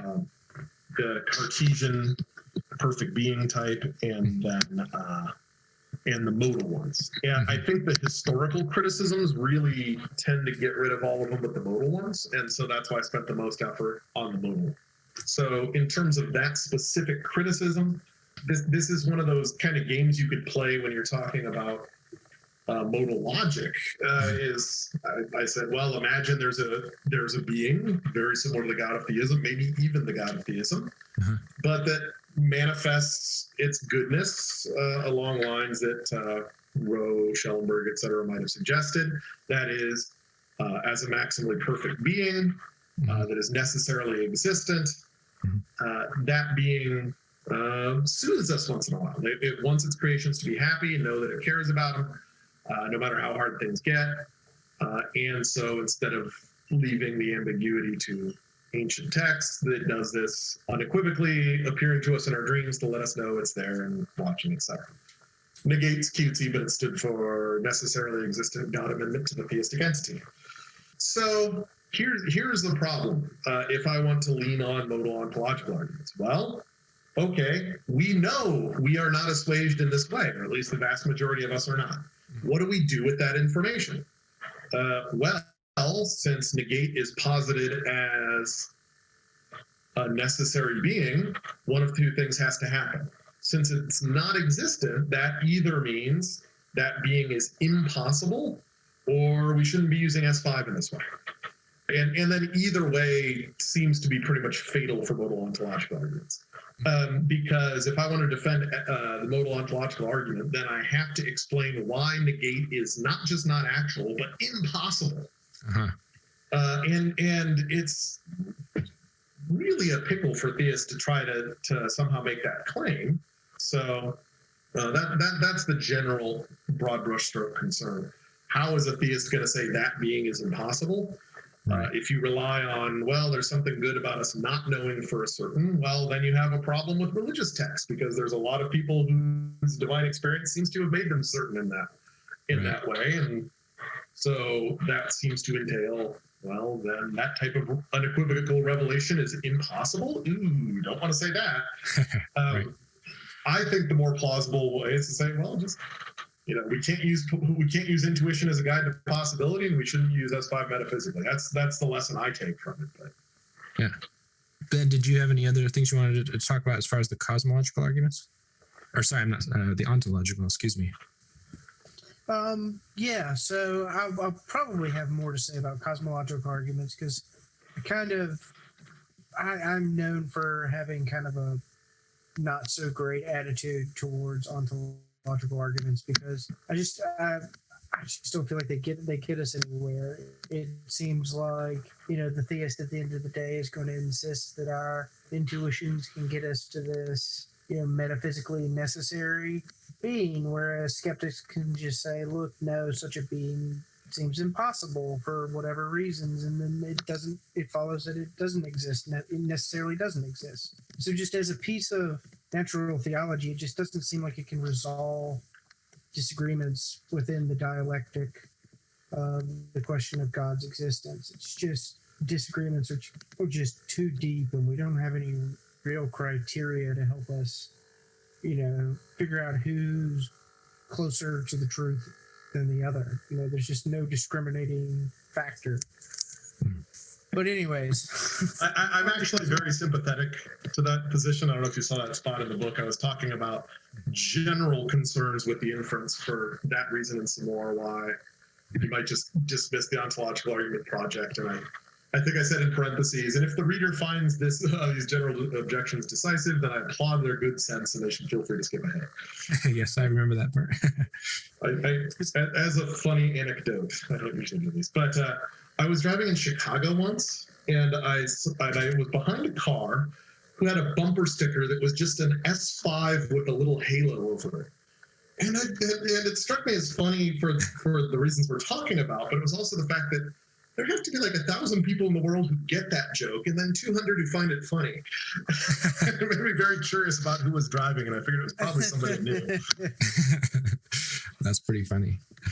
Yeah, it seems to mostly come down to our competing intuitions, kind of like you were talking about, Ben, and that's hard when people have such diverging intuitions with regards to things like that. Yeah, and I think that's why in my project generally, my first step is always to try to find common ground, because I think that's where good dialogue and mutual respect are going to come from. Right. But I really have trouble doing that with ontological arguments. Sure. Maybe it's a personal defect. That's exactly I just what I'm can't trying to say find. is it's so hard to find that common ground. And when you try to find it, you realize just how deep those disagreements are. Yeah, and I could probably add on just kind of pile on to a couple of more of the assumptions that I find implausible, but perhaps our time is better spent on more interesting arguments, at least interesting to their impact on belief. Yeah. Well, that kind of leads us then to, I've always found cosmological arguments particularly interesting, just because I happen to be fairly interested in cosmology, particularly the mathematical side of things there. But do you find any particular, in terms of cosmological arguments, do you find any to be particularly the strongest versus maybe some that are the weakest? So I know that there's several that are laid out by some various thinkers like Alex Proust again, and there's I think they're broken down usually into like there's the Thomistic and there's the Kalam sort and the Leibnizian. Do you have any sort of favorites or ones that you find are the most worthy of addressing? Yeah, and I think it really pretty closely ties to what we were just talking about. Mm-hmm. I think the Thomistic are the weakest because they have to make too many metaphysical assumptions that are contentious. I won't say questionable, but I don't think that you can establish, or I don't think it has been established, that believing infinite regresses are possible is irrational. Mm-hmm. For instance. But on the flip side, I certainly don't fault theists in thinking, or maybe non-theists who have that belief about infinite regresses. But again, what approaching from my position of metaphysical humility, Mm-hmm. I'm not anywhere near certain enough of that type of premise to use it in an argument. But then also the Presuppositionalism work end up using S5 sometimes, which I've already set aside, things like that. And I just think, they're the weakest, not because they're poorly argued. I think they're argued incredibly rigorously, but they're just speaking too much of a different language. If they're not preaching to the metaphysical choir, they're just going to have no impact on your belief. I think for the very similar reasons that Kalam ends up being the strongest, because it makes the fewest metaphysical assumptions. The Leibnizian probably falls somewhere in between, just in terms of assumptions. Yeah. Ben, you said you might have some specific thoughts on this one. Did you want to ask any on this one before I get too far into it? So I find that interesting, only because I guess I find arguments from contingency more interesting than something like the Kalam cosmological argument, just because I find that I don't know. I guess I think I sympathize more with something like a principle of sufficient reason than I do with something like a causal principle. Like in the Kalam, it appeals to a principle like whatever begins to exist has a cause. I don't know. I just find that the principle of sufficient reason to be more intuitive, in the sense that, like, I feel like we can be skeptical of that causal premise pretty liberally, but being skeptical of something like the principle of sufficient reason, it seems like being skeptical towards it seems like it's just more difficult. Do you think that it's easier to avoid something like a principle of sufficient reason, or easier to avoid something like the causal principle in the Kalam cosmological argument? Where do you think the dialectical stands there? Well, one thing I think is those two end up bleeding together a lot more than maybe I don't think they're as distinct as you do. I think that the Kalam ultimately has to boil down to is a theistic explanation for a Big Bang better than either a natural explanation or no explanation. And so notice, as soon as we frame our evaluation of the Kalam in that way, we're actually back to contingency, but we're doing it without the assumptions built in to the premises. In terms of the principle of sufficient reason itself, I think I'm a fan in general, but it breaks down. It breaks down when we get to first causes. I think that the principle of sufficient reason, the reason I have to believe it is true, has to do with my experience, and my experience doesn't have anything to do with first causes or ultimate causes. It has to do with kind of experience change in the world given the laws of physics. And so I believe the principle as stated is going to be justified by my experience more than metaphysical intuitions if I want to get anywhere, but my experience doesn't allow me to apply it to first causes. Very similarly, I think that there's probably too many assumptions involved in trying to figure out if something's contingent or not. That is, I think, something that I take to be a lot more difficult than Proust and Rasmussen do in Necessary Existence. I worry about some of their applications of contingency. But very similarly, just to go back to how I started this discussion, that's also going to apply to Craig's premise one, things that begin to exist. Well, what does that mean? I've never seen anything begin to exist. I've seen things change form and organization. Yeah. I think the evaluations are very close, just in my own mind, and so I think that maybe they're not as far apart as maybe we have a little bit of a disagreement there. I'm so glad I asked that question. That was such an interesting way of tackling that. Sorry, go ahead. Well, I was just going to, in line with that, I was wondering if maybe you could, and you've kind of addressed this, but maybe go a little bit more over. So if we have to stop at something like a Big Bang singularity, assuming that's, a real thing based on our current physics or a possibility based on that.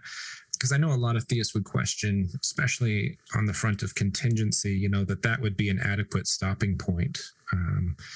So maybe you could just address a little bit more as to why that would be sort of rationally acceptable to take something like a physical singularity, which seems to be a contingent thing, why that would be an appropriate place to stop our explanation. I could try. So first of all, something we always must be guarding against, in not just in philosophy of religion and all our reasoning, I want X to be true, therefore X is true. Right.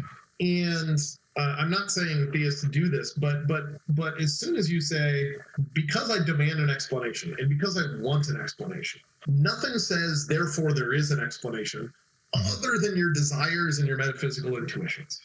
Sure. And I think it's perfectly fine to agree to disagree there. I don't think, I think the cosmological arguments offer a lot more about your worldview regarding explanation than they do about higher power.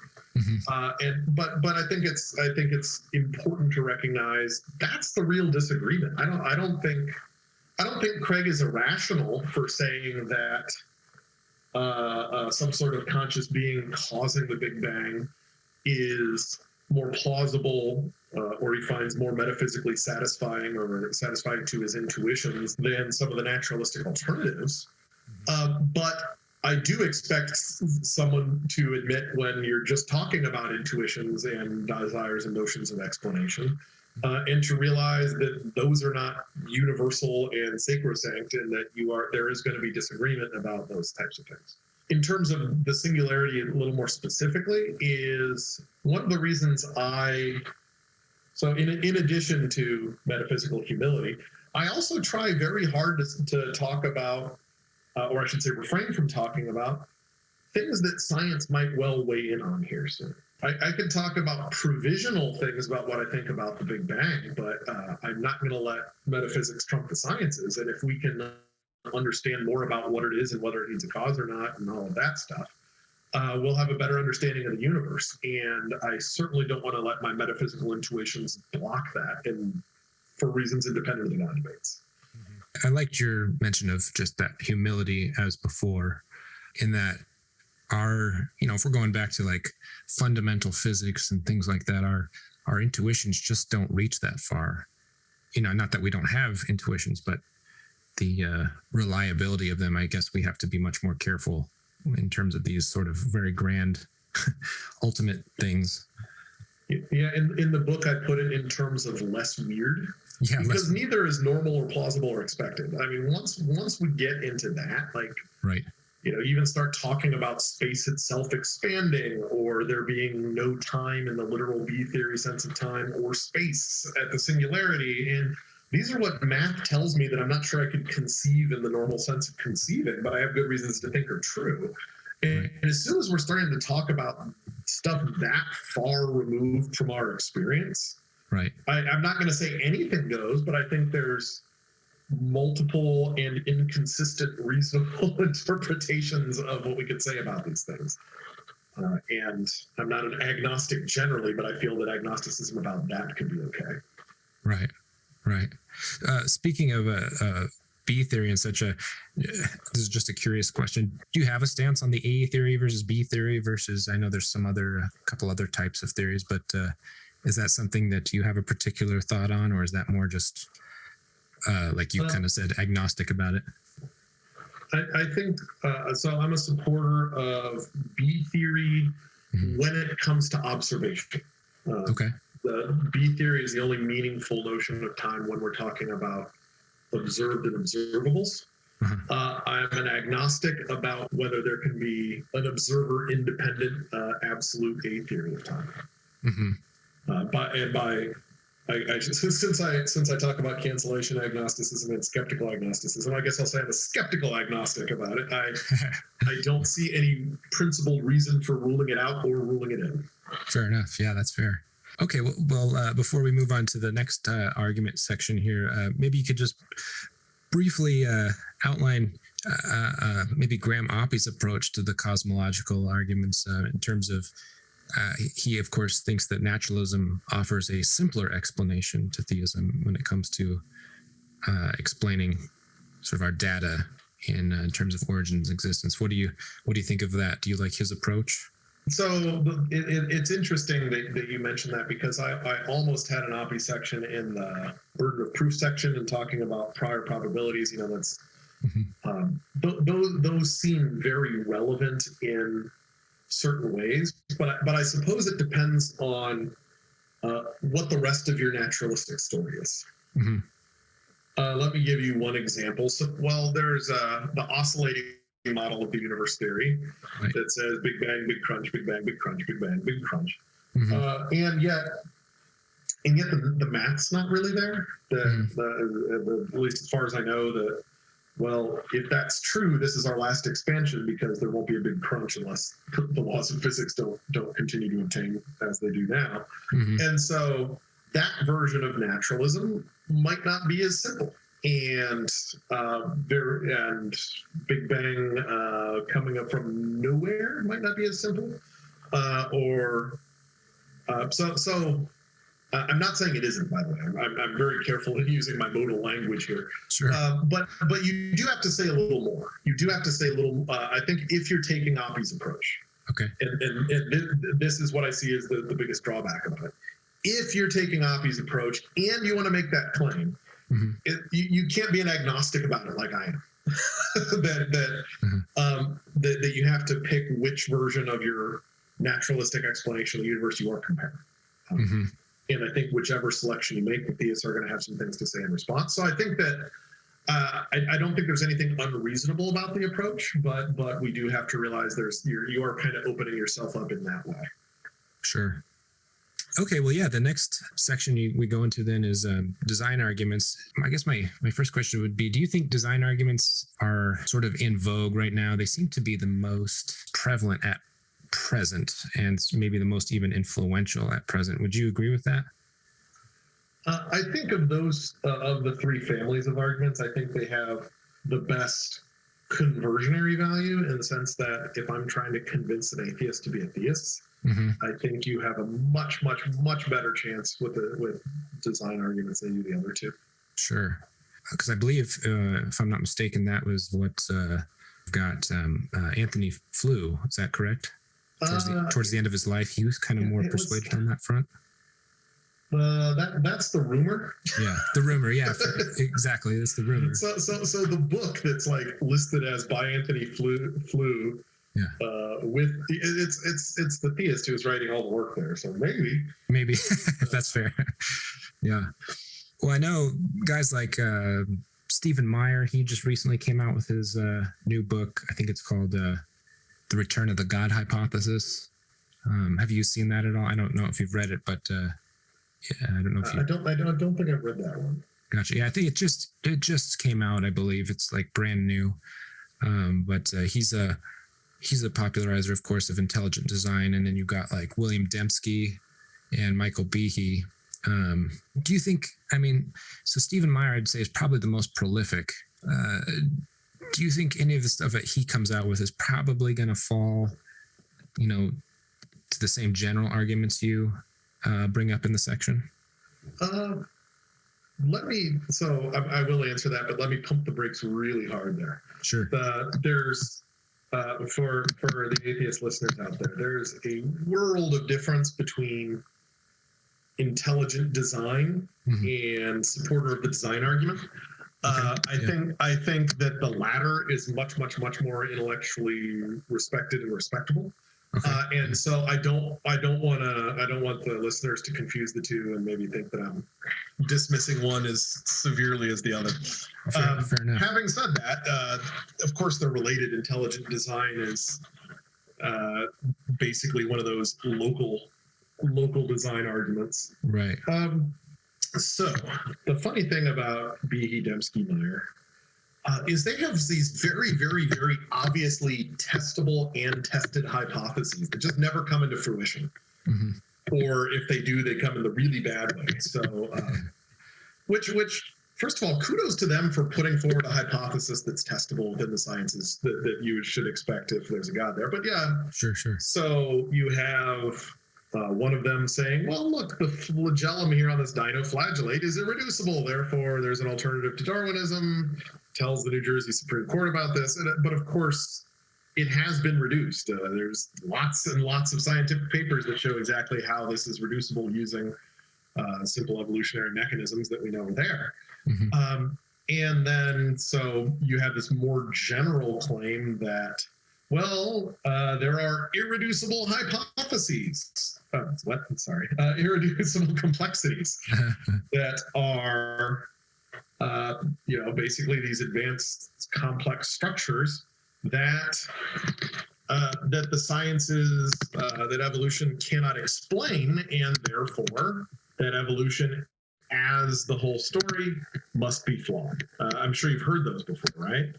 Well, the problem is, now you're in a dilemma because, none has ever been found. And if we're simple Bayesians about this, that should be shocking and surprising, given that lots of people are looking for them. And if you ever find one, you're going to become an instant millionaire due to various scholarships and funds that have been set up to reward them. And lots of people have looked for what would be the largest scientific breakthrough and the largest news story in the history of mankind. And yet none has ever been found. That should be really shocking, given that there are such things, but of course expected if there are not such things. Right. And so my general view on intelligent design is, kudos for sticking your neck out a bit and putting a testable hypothesis. But trust me, you'll hear about it from the scientific community if one of those hypotheses is ever confirmed, or at least not rapidly and easily disproven. So that's been my previous experience. I would kind of expect the new books to basically be more of the same, but maybe not. Again, haven't read it, so I won't pretend otherwise. There's one other thing that I really kind of hate to add in here, because I don't usually like to get personal, but in this particular debate, there's sneaky stuff going on. And there's very deliberately sneaky stuff going on. In my Philosophy Compass Atheism article, I gave a definition of irreducible complexity and to talk about this point. And my anonymous reviewer said, well, wait a minute, that's not the definition of irreducible complexity that Behe offers. And so, and I looked it up, and he has two very distinct definitions, and they're used rather sneakily. So one definition is a single system which is composed of several interacting parts that contribute to the basic function, and where the removal of any one part causes the system to effectively cease functioning. And then the other one is an irreducibly complex evolutionary pathway that contains one or more unselected steps. The degree of irreducible complexity is the number of unselected steps. So one of those is from Darwin's Black Box, one is from a response to critics of Darwin's Black Box. Notice that D1 is compatible with evolutionary biology and D2 is not. And you get intelligent design people doing this really sneaky thing. They go up and ask a biologist, hey, are there irreducible complexities? And they'll give them the D1 definition. And the biologist says, well, of course. And then they switch to the D2 definition and says, look, a biologist just said that evolution isn't the whole story. And so somewhere I saw, I think it might have been a Dennett article, where he compares Behe and Dembski as just kind of these stingrays on the bottom of the water churning up muck and just kind of trying to make things look a lot less clear. And again, I don't like to get personal, but there's a genuine worry that there's something just not on the academic up and up there, and that so I always have to look at the intelligent design stuff with a much higher degree of scrutiny than I would say, work by Swinburne or Craig or anything like that. Right.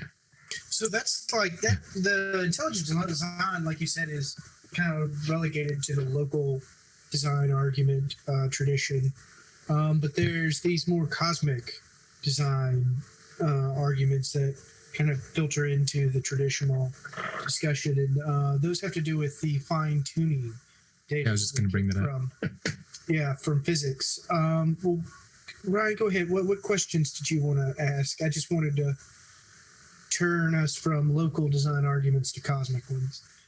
Oh, yeah, sure. Well, maybe a good place to start would be maybe just walking through some of what you think are good critiques of the fine-tuning argument. And if you're familiar with maybe some of the contemporary people like Robin Collins and Luke Barnes, maybe you can discuss your thoughts on their particular versions.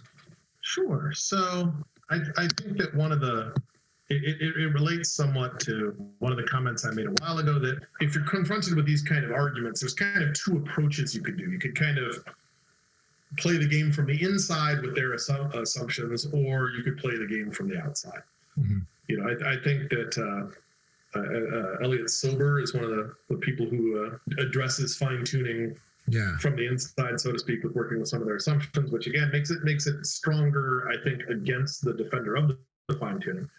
My personal response, and the one I give in this new book, is actually from the outside, and I think that's actually somewhere where my thinking on this has changed since my 2013 article. But I think there's this goofy false dichotomy between it's got to be design or chance, and that using fine-tuning in this way seems to be kind of an inappropriate appropriation of probability theory. So we use probability when we have no reason to believe one rather than another, but it's an approximation we use to help form a belief about something with which we have insufficient knowledge, and it's a helpful one. But notice it's epistemic. I use probability theory playing poker when I don't know what the top card of the deck is. That's when I use it. But it's far from clear why I think we should be able to use that in any meaningful way in determining constants in the laws of physics. Like, why do we think that there's some sort of giant lottery machine cranking these random values that could end up being the constant in Hubble's could end up being Hubble's constant? Why think there's this big cosmic die roll at the Big Bang? And so I think that kind of question is A, reasonable, B, impossible to answer. And I don't mean impossible for the theist, I mean impossible for anybody. But it's just this giant, massive, unargued assumption that once I realized that assumption and just how I use probability theory, I just don't have kind of any sympathy for the fine-tuning arguments anymore. And by the way, that's that was Everett again who started kind of changing my thinking about these. So credit where credit's due. Mm-hmm. Real quick, just a curious question then, and coming because you talked about sort of design versus chance. I happen to be sympathetic, and I don't know how popular of an opinion this is, but I happen to be pretty sympathetic to multiverse proposals. But I don't know, what are your thoughts about that? Is that even on your radar? Is that even plausible to you that there might be a multiverse, and could that be a good response to the idea of fine tuning? So are you talking about a physical multiverse, like a Suskindian one, or are you talking about kind of Lewisian possible worlds as actual kind of multiverse? Yeah, that's a good question. I'm going to purposely leave it a little bit vague there because, well, I don't know if you're familiar with Max Tegmark. He's a cosmologist and theoretical physicist at MIT, and he actually does something of a taxonomy of possible worlds. So he has like 4 levels that he talks about. Number 1 would be sort of the idea that our what we call our universe is sort of the local Hubble volume, if you will, or our observable universe. And then very, very far away, there are other pockets of universes, perhaps even infinitely many. And then you've got, like you said, the Suskindian version. You've got the Everett many worlds from quantum physics, which I think he puts at like a level 3 multiverse. And then at level 4 is more of like what you were referring to as the Lewisian sort of modal realism, where he has what he calls the mathematical universe hypothesis, where he takes actually the universe itself to be a mathematical structure, sort of existing, I'll say somewhat platonically in a vast, sort of infinite space of all possible mathematical structures that could be considered physical in some sense from the inside. So I guess I'll leave it kind of broad like that. Do you think any of those sorts of proposals would be feasible or have any sort of merit to them? I do. I reject the level 4s. I don't.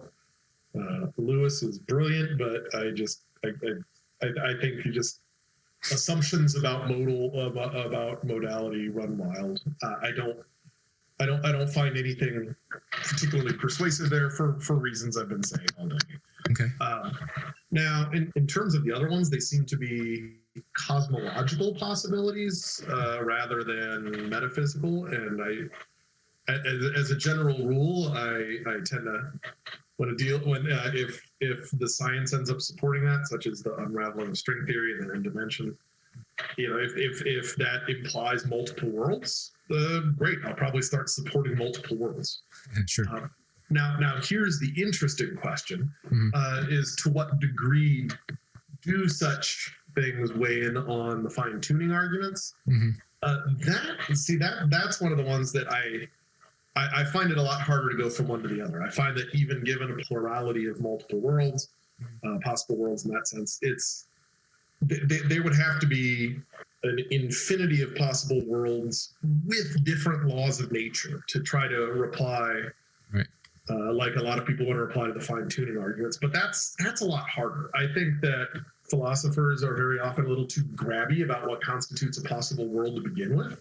So you're also going to have to appeal to something like a weak anthropic principle for it to even matter, because like with a multiverse, you might be able to, the theist will surely grant, that it's possible that in some universe the constants, the cosmic values are right. But what explains why our cosmic constants are right?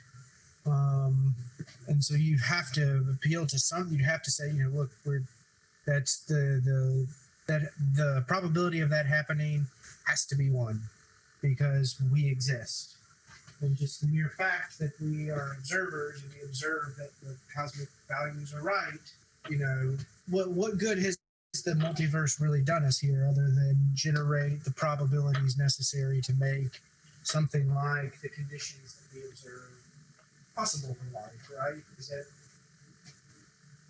I guess there's still open questions here. Really, getting at. Things got a little quieter at the end, but yeah, there's certainly things that have to be said, but I think it's an enormous step in the right direction. You should be surprised if you get struck by lightning, all things considered, but you shouldn't be surprised that somebody gets struck by lightning. Right. So once you've granted that it's not surprising that there is a universe in which in which the constants are right for life, I think that sell gets a lot easier. Mm. But yeah, in general, I just want to, you don't want to say multiverse theory, therefore we have a full representation of all the physical constants and life's enough to make it probable that one could sustain life. Mm-hmm. I think that you're going to have to build a lot more in, but I think maybe it's a promising start if, Sure. if the science supports it. It's at least a live option, perhaps. Yeah. Whereas Lewisian possible worlds, just you have to make too much of a leap in certain ways. Okay. Are you familiar with Bishop Barron? A little bit. So I guess just for the listeners too, Bishop Barron, he's a Roman Catholic archbishop who runs the Word on Fire Ministries, and it's probably the most popular Catholic outreach organization in the world. But he commented on the dialogue between science and religion, and noted that his particular argument was that in order for us to do science in the first place, the universe has to have patterns and form and intelligibility, and he argues that only theism can account for the intelligibility of reality that allows us for science to do, or allows us to do science in the first place. How would you respond to him? That's going a little bit back kind of to the sort of the claims that, you need to have our beliefs to make the world intelligible. But I don't know, do you have a particular way that you would respond to his particular argument here? So the first part is obviously right. The universe has to have patterns, form, and intelligibility. Right. In order for us to comprehend it. But I haven't read his argument specifically, but it does not seem like there's a non-question begging reason to think that order can come only from minds. Mm-hmm, mm-hmm. That thought is at least as old as Hume. Yeah. Hume gives the example of, in our part of the universe alone, he says that we have multiple principles of order. Mm-hmm. Yes, we see order coming from intelligence, but we also see order coming from instincts, spiders weaving webs without a frontal cortex. We see order coming from vegetation. The acorn bestows order on the tree without any type of knowledge, or very similar with animals. And so you have, that's the weird part of the dialogues where Philo is drawing an analogy between the universe and a spider. And so the point is, experience supports that order comes from different things. Mm-hmm. And not order does not always come from intelligence. And so I'm very pessimistic about the ability to make the leap from order can only come from minds in a non-question begging manner. That I don't foresee that as a hopeful avenue. I'd be happy to look at arguments regarding it, but I haven't seen a persuasive one. Sure. I guess maybe a last. Well, hold on. Let me add one thing. Go ahead, please. Hume also has a very important other argument to this, which is, and it's for reasons like this. A lot of people say the design arguments implicitly rely on cosmological arguments. There's an infinite regress involved, so a vicious regress. That if you say, wait a minute, complexity, purposiveness, and order imply a designing mind. Well, if that's an inference we have to make, we have the designer's mind is going to be complex, purposive, orderly, which means we'd have to infer grand God and great grand God and great great grand God, Mm-hmm. And so if you stop that regress by saying we don't need to ask who designed God, you're just back at cosmological considerations. Sure. No, that's a good point. Now, with respect to design arguments in general, I notice now again there's sometimes a difference between sort of the sophisticated professional level design arguments and then some of the ones that people make in more everyday, I guess, circumstances. But I was just curious, a lot of people when they make a design argument in support of their beliefs, there's sort of the reliance on contrasting humanly designed artifacts, against nature. But then at the same time, they want to maintain that all of nature is designed. So do you think that's a major problem lurking in design arguments? The fact that they're kind of treating nature on one hand as something like it's natural, comparing it to something designed, but then they want to infer that everything is designed at the same time. Does that make sense? No, I do not. Okay. Oh yeah, it makes perfect sense. This is just one of the things that I when I'm teaching Paley introductory courses. Paley makes it's a subtle but important point, is that when we pick up the watch, we immediately infer design. This isn't this long, complex introspection. Mm-hmm. And I think that it's perfectly fair to say, I mean, we obviously need to be a little careful about what we mean when we say immediate and things like that. But you can make a meaningful distinction and say, I do immediately infer design in the watch. I don't immediately infer design in the rock. And I think that's enough to avoid that worry with the design arguments, as long as you're a little careful about what you mean by immediate inferring. So would you say they're not immediately inferring that the universe is designed, or? Right. And okay. so the argument by analogy, what it does mm-hmm. is, if we look at things that we immediately infer design and immediately don't, mm-hmm. And more importantly, what we should immediately infer as design and what we don't, we're isolating properties for an analogy. We're trying to figure out if those properties are relevant mm-hmm. to whether we should infer design or not.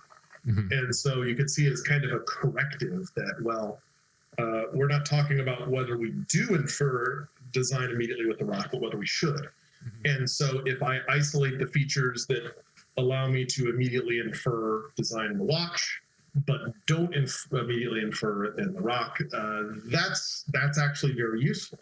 Now, obviously, I'm using Paley's example here, but notice that even Paley's example, you could kind of come back and say, well, but it's also depends on where your perspective is. That if I'm maybe if I could look at the rock at a molecular level, I might immediately infer design if you could see it in certain ways. But Paley's argument, and I think good analogical design arguments, leave that open.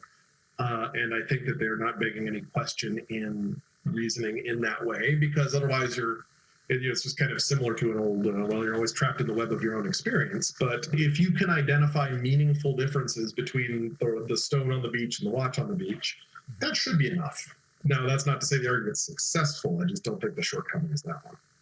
So you mentioned the immediate inference to design from seeing a watch versus a rock.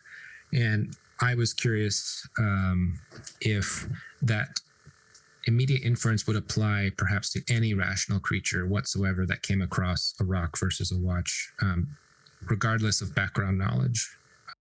No, and I think that cuts both ways. Just like a geologist might see more about a rock than we do, mm-hmm.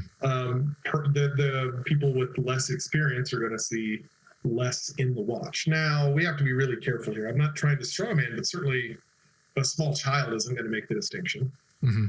I think that most adults are, and I think that there's some really good additions to this, because Hume pointed out, well, wait a minute, a watch is purposive. We have no idea what the universe is for. But then Paley points out, well, we don't actually need purpose. We just need purposiveness. So if I found a gearbox that if I turn this gear, it turns that one, etc., mm-hmm. I'd still infer a designer.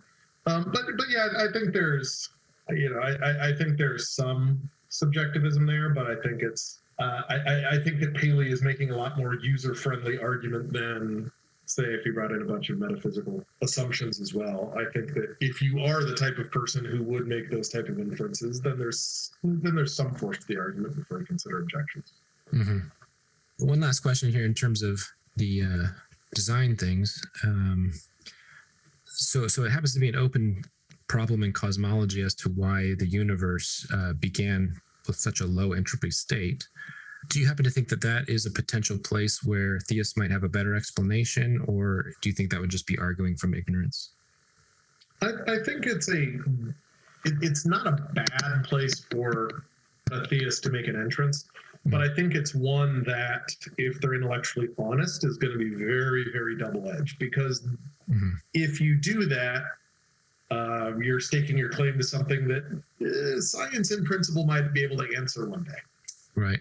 And, you know, the history of science and the philosophy of science is, well, the theist has a dilemma. If you posit a theistic explanation for something science can and eventually does explain, you know, you have to shift your goalposts, or you have to alter your beliefs. And so it's one of those things that if a theist wants to go for it, go for it. Just do so in an intellectually honest way. Sure.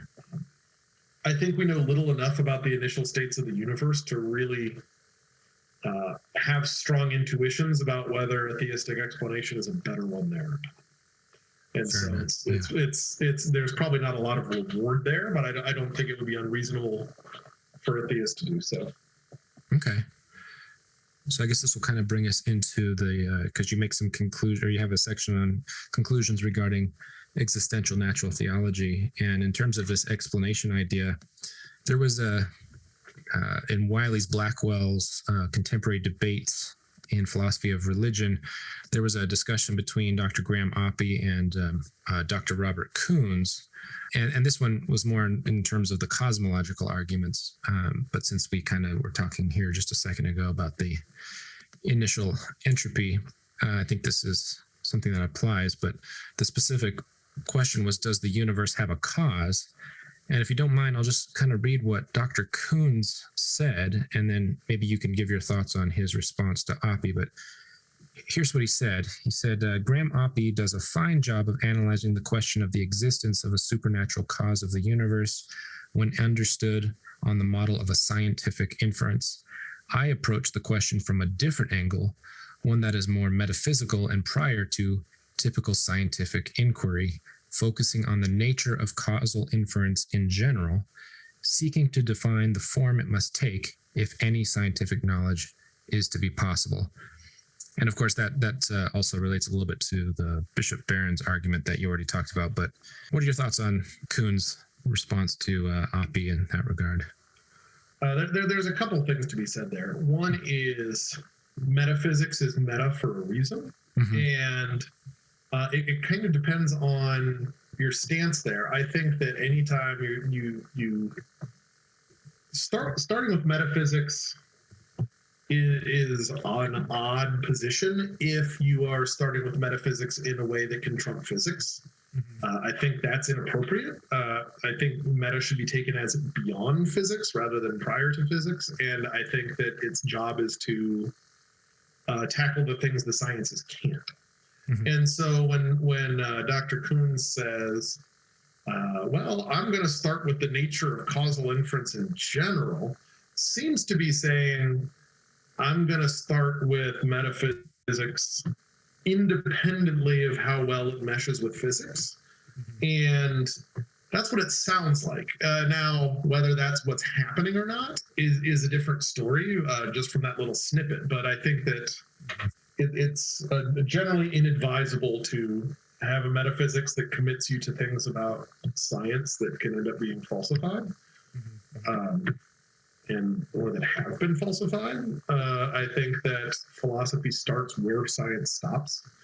And so in general, I think an Oppian approach of model of scientific inference is a very reasonable place to start, at least prima facie. But notice it also ends up, it's not as bad as all of that. I do want to clarify this, because we are talking about something about where science cannot necessarily have a say, at least as of now. So it's actually much closer to, what we talked about in terms of how do we interpret the Big Bang? Is it better interpreted naturally or supernaturally? I think that's the better underlier than just trying to say that Koons doing something sneaky here. But it's just kind of a cautionary tale in careful about your metaphysical commitments. And then we can have this discussion.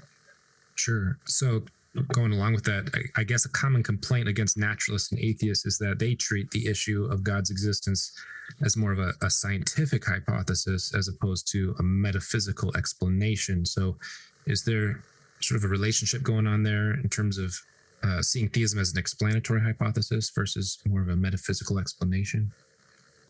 I think there are a few interesting things to say about there. Mhm. And I think the first has to do with something we were talking about in terms of whether we should approach cosmological arguments based on PSR Mhm.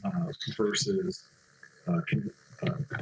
but so there's something a little bit like that going on, that if we talk about a God as doing this explanatory work, we're very sympathetic to just the power of explanation, that everything must have the explanation. The world I live in is such that one is explained, and not only that, but the explanation must meet these intellectually satisfactory criteria.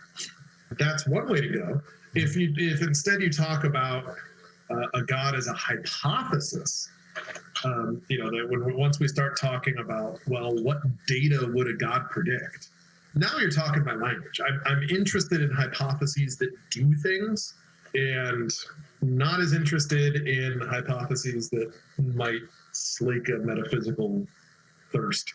So I think those are very different, and I think that's really kind of represented and trickles down in the theistic philosophy literature, that people like Swinburne are going to approach things very, very differently than the analytic Thomists, who have this explanatory explanation about the world.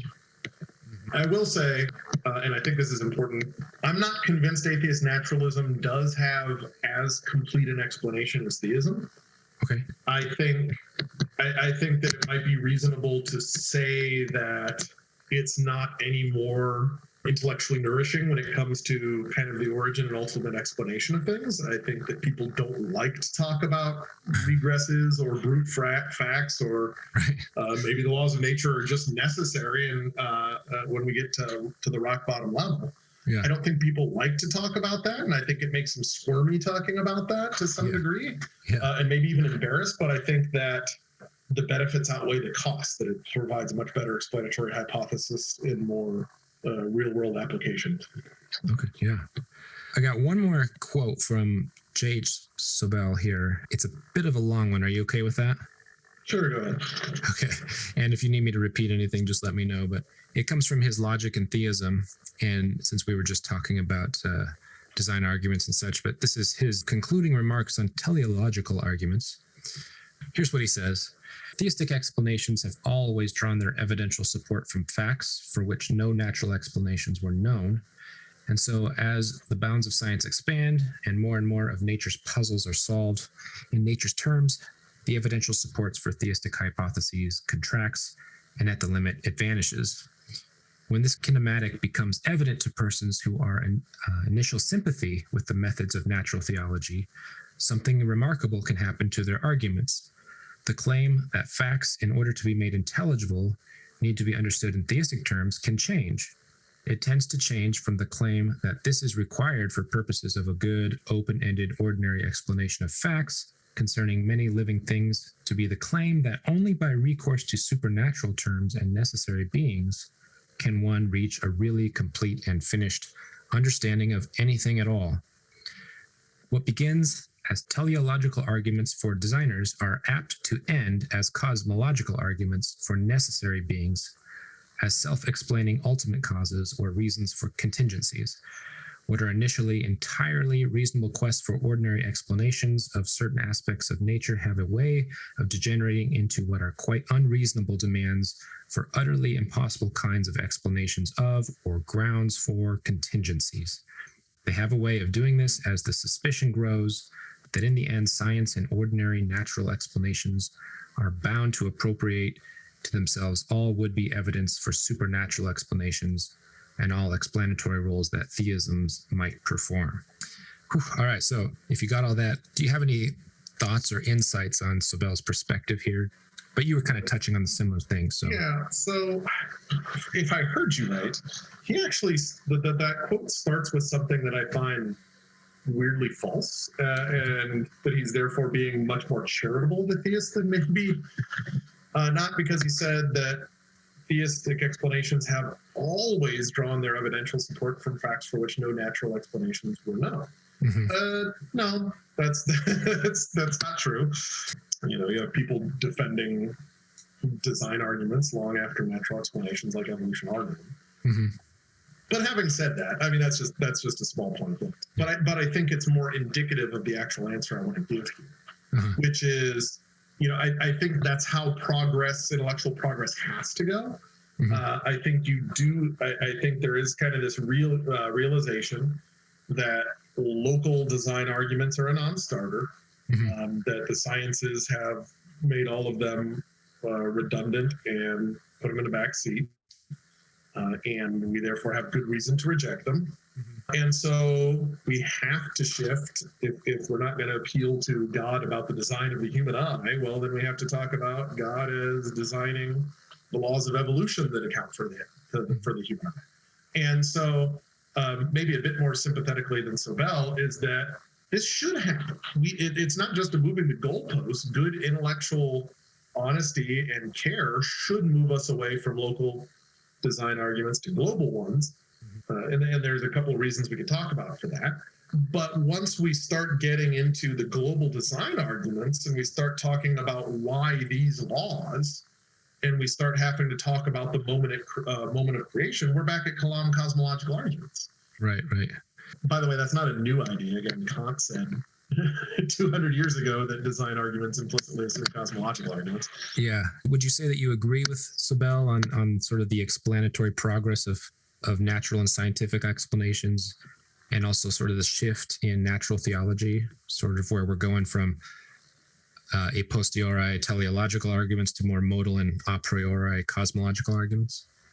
Almost. I agree that shift is there. I disagree that it has to be a priori or modal. Okay.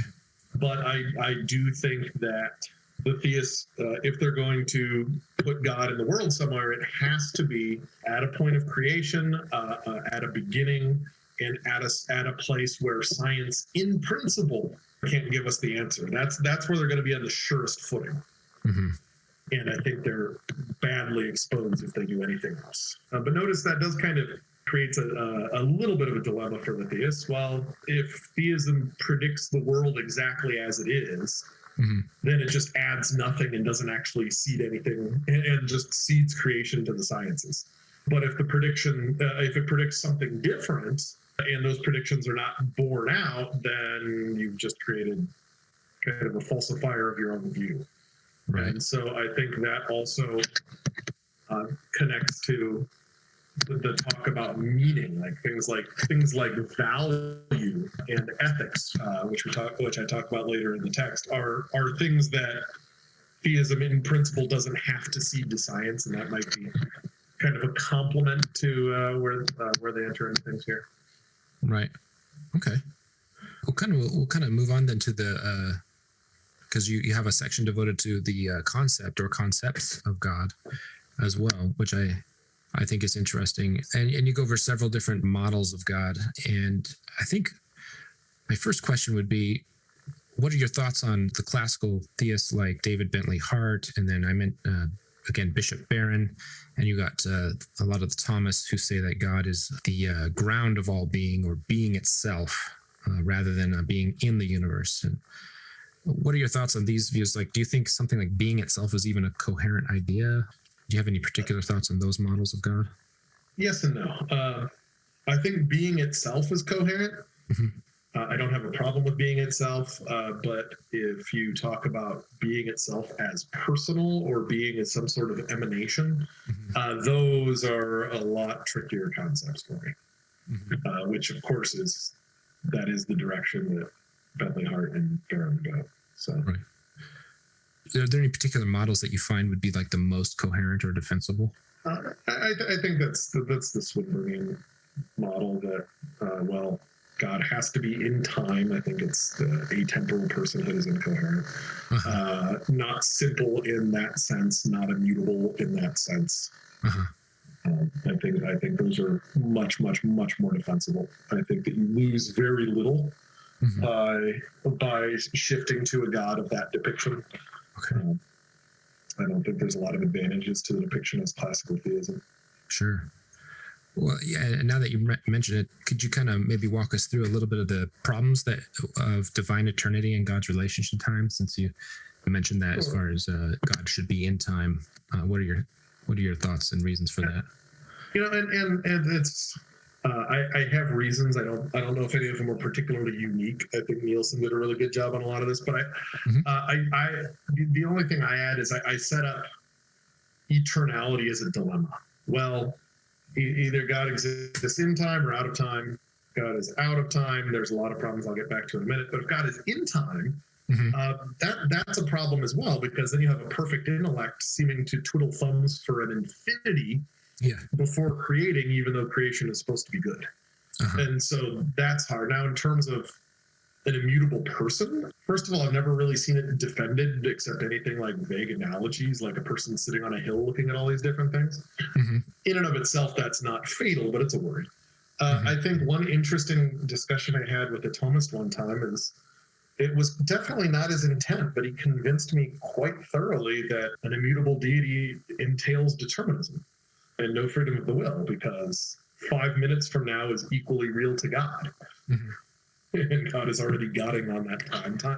And of course, there's just this issue of personhood. Well, things like thought and decision, and things like love, and literally any part of being a person we know of or have any experience is essentially temporal, as is causation. I don't even know what I think atemporal causation seems to be incoherent too. And again, that's something I say independently of my beliefs about theism. And so you pay a very high cost in shifting to a timeless deity. If it's immutable, of course, then you have worries about, well, does that mean prayer can't work? Because that seems to be attempting to influence the deity in actions and all that stuff. So I think, I'm not saying there aren't sophisticated accounts that try to address each and every one of these, but just like we talked about a while ago, the more complex and sophisticated accounts you have to say about it, the more it lowers the prior probability. That's even if you can get it to be clearly coherent. Right.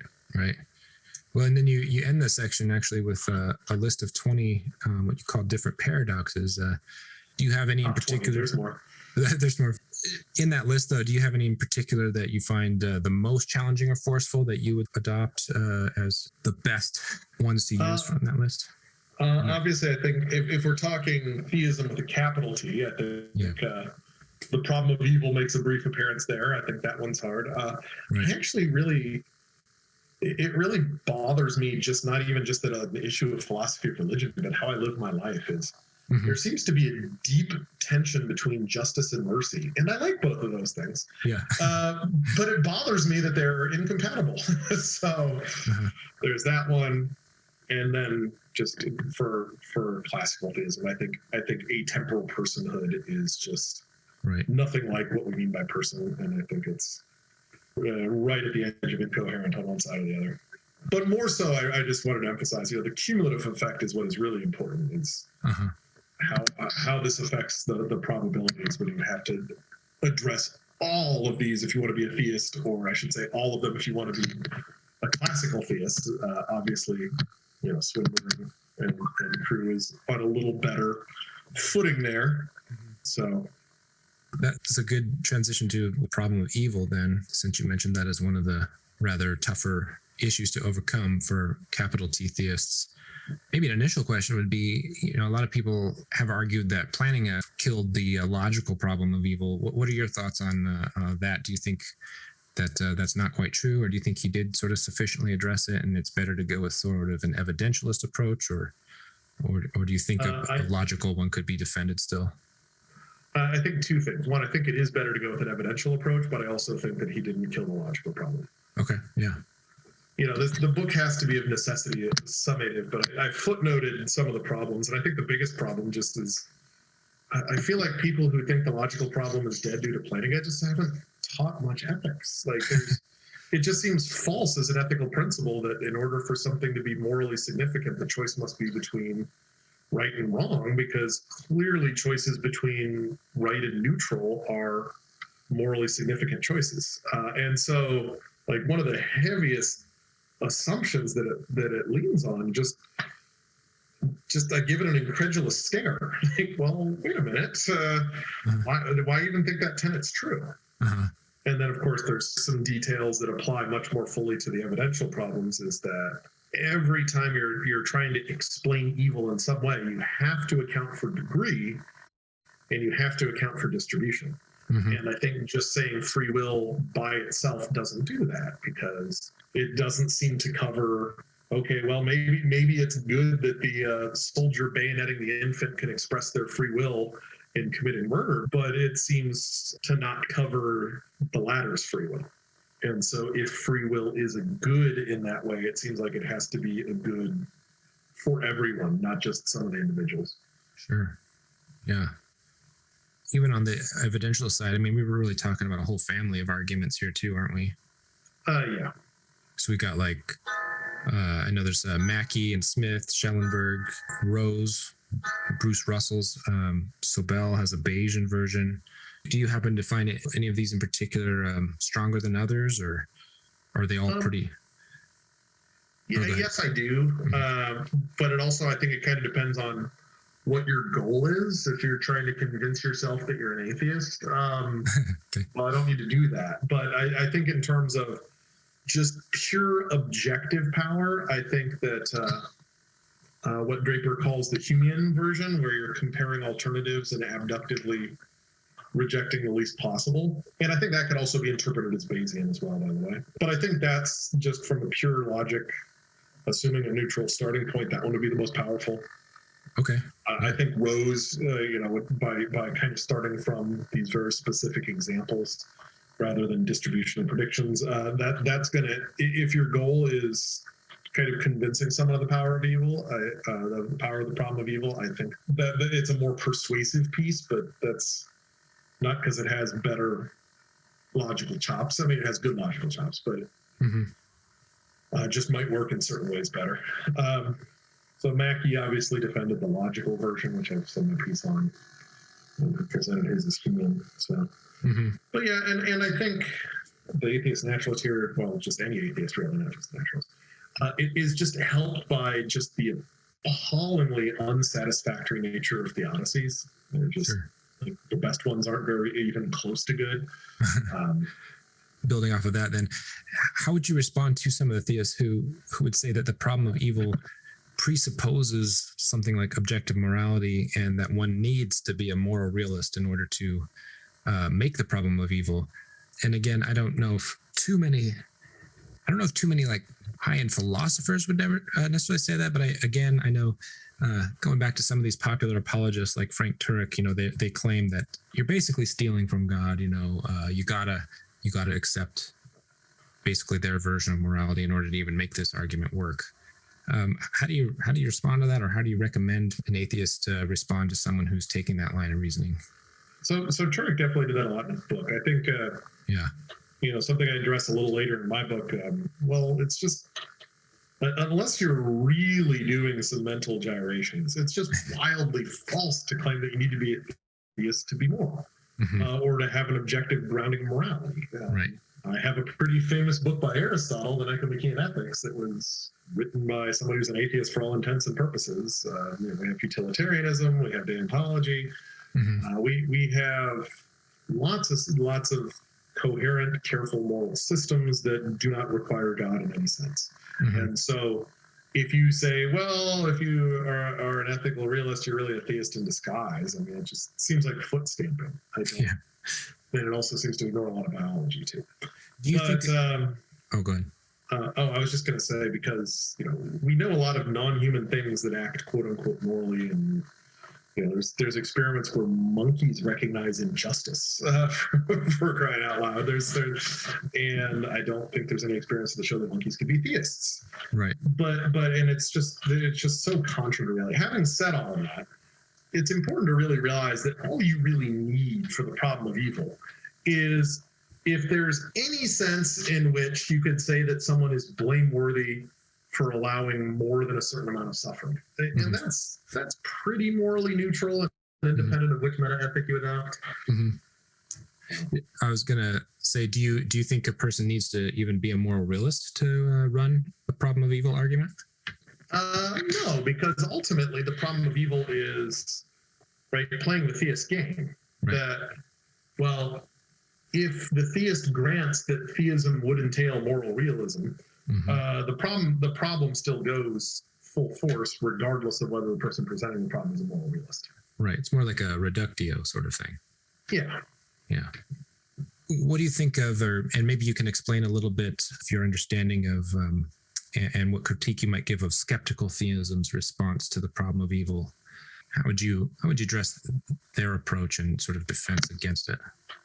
I guess my first claim is I feel like it's an approach out of necessity, because the Odyssey is just, you know, I will say a word or two so it doesn't seem like I'm dogmatic about this, but to talk about the problem of evil, you have to talk about degree. And it seems like the Theodicies as presented just never talk sufficiently about degree. Why is this amount of freedom the perfect amount of freedom? Why is this amount of suffering the perfect amount to give us, you know, courage and all these other soul-making properties? Why do we need this many people to die to appreciate life? It's just not there. And then, of course, you also have, you know, these issues of justice and distribution. If this is a good that's worth it, then we should expect certain distribution patterns that just don't show up. And I feel like, you know, if theists want to start really getting into theodicy, you know, just get into those issues, present your findings. Tell me why, you know, why the distributions of suffering between a perfectly just deity and no deity at all are identical, right? That's what you need to talk about. And until those conversations really happen in earnest, I don't see much persuasiveness in theodicy. Now, having said that, from that point, you might just say, wow, the problem of evil really is too hard. And there are theists who say that, by the way. Swinburne says that the existence of God basically says all of these considerations favor a deity, this one is against it, but the former outweigh the latter, which could really lead to a skeptical theism. So skeptical theism, to my understanding, the best version of it is going to say, well, there's a couple versions of it. One, you could say, if I have really good reason to believe there's a God, independently of the problem of evil, then being presented with the problem of evil might reduce my certainty, but still let me tentatively believe in the God of theism. If that's the case, then that entails that there are reasons for this suffering, even if I don't know them. And so it's skeptical in that way. Right. That version, presented as such, there's nothing intellectually wrong with it. But notice that requires you to give these very good reasons for believing not just in a higher power, but in a perfectly good God, independent of the problem of evil. And that's at least a Herculean, if not a Sisyphusian task, because ontological arguments don't seem to do it, and revelations are going to have problems we can talk about later. Yeah. Certainly not going to be strong enough evidence to overcome the problem of evil. The other version of skeptical theism is just we shouldn't expect to know God's reasons kind of thing. We should be skeptical of our own ability to understand these overriding reasons for God. I think that the latter, the biggest problem is, why are we doing religion in the first place? What I mean by that is we have worship worthiness to consider. That if a being is not worship worthy, then we don't really have any important things to do with religion. And the concern about a being who has reasons in morality that we can't understand, and that being doesn't really even give us any head nod of what they might be, is this undercutting of worship worthiness. And now some theistic listeners might say, so what? But remember, one of the definitions of theism in the capital T sense is maximal worship worthiness. So if a God could have done better, say by making reasons for suffering more clear, there's still a significant problem there. Right. Well, do you think that, theists are pretty fond of claiming that, they can make a cumulative case on behalf of theism. Do you think atheists could make a similar cumulative case by putting together all these different arguments from evil and then maybe even pairing that with, like, you've got hiddenness, divine hiddenness? I guess that might be a form, or it's like a cousin maybe of the argument from evil. But in some of these arguments, like argument from scale or physical dependency of minds, do you think these can all be put together for a pretty powerful cumulative defense? So I guess I want to say two things big picture. One, they should be. All of our beliefs, every belief we have should be based on all available evidence. If you're forming your belief based on only some evidence, Right. You're doing something very illicit. So they definitely should. In terms of, are they stronger the more they go together? Well, just like the theist, it depends on how good the individual pieces are. In terms of, and this goes back to something I said about intellectual honesty a few times and not just going to battle formations. Right. We were having a long argument at the bar because I was really laying into one of my colleagues who'd given a version of the argument from creepiness that God knowing all of our secrets undermines morality. And I was sitting there arguing that just didn't work because of the creator-created dichotomy. And one of the other people was there. Was like, wait a minute, aren't you an atheist? I'm like, yes, but I'm not an atheist, by birth. I'm a pursuer of truth who thinks that it much closer aligns with it.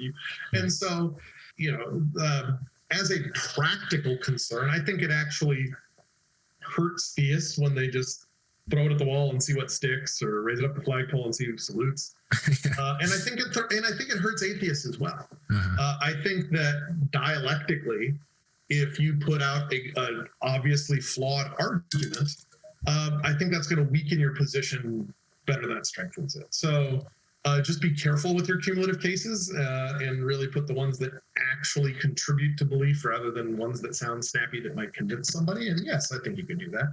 Right. It's not good when anybody just sort of, like we talked about at the beginning, defends whatever supports their conclusions just because it supports their conclusions.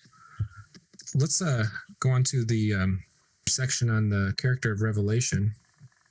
And before we start, I did want to emphasize, this is one of the areas that I felt it's kind of lacking in the literature overall, and that's why I thought it was very important to kind of have the last two major sections in the book. And the reason for that is, this is where belief comes from for the most part. You don't find theists who say, well, I was an agnostic and then I thought really hard about my modal commitments involving the metaphysics of S5, and sure enough, so I just think it's very important to address these kind of concerns. Yeah, absolutely. I mean, and I think this is a good lead into the first question here, is that you even note in the section that a lot of religious believers aren't even necessarily aware of a lot of the natural theology or the intellectual justifications for theism. And I guess our first question might be, do you think that is sort of surprising if theism is true? Like, would we expect more theists to have justifications for their beliefs, or is this more something we would expect that they would just sort of believe based on revelation or experiences or what have you? So, two things. One, notice it cuts. This also cuts both ways. There are plenty of atheists who are not aware of these arguments either. Right. So that kind of goes back to the burden of proof. But I guess it depends on what you mean by expected. If you're asking, given how people's minds work, no, it's not surprising at all. We are unreflective of most of our important beliefs. We form most of our major formative beliefs about politics, ethics, and religion when we're between 10 and 13 years old. Right. Of course, that is long before we learn how to be good critical thinkers. Yeah, long before. Now, if you are asking in terms of, given that there's a God, is it surprising that way? Yes. Yeah, that would be more the sense of the question.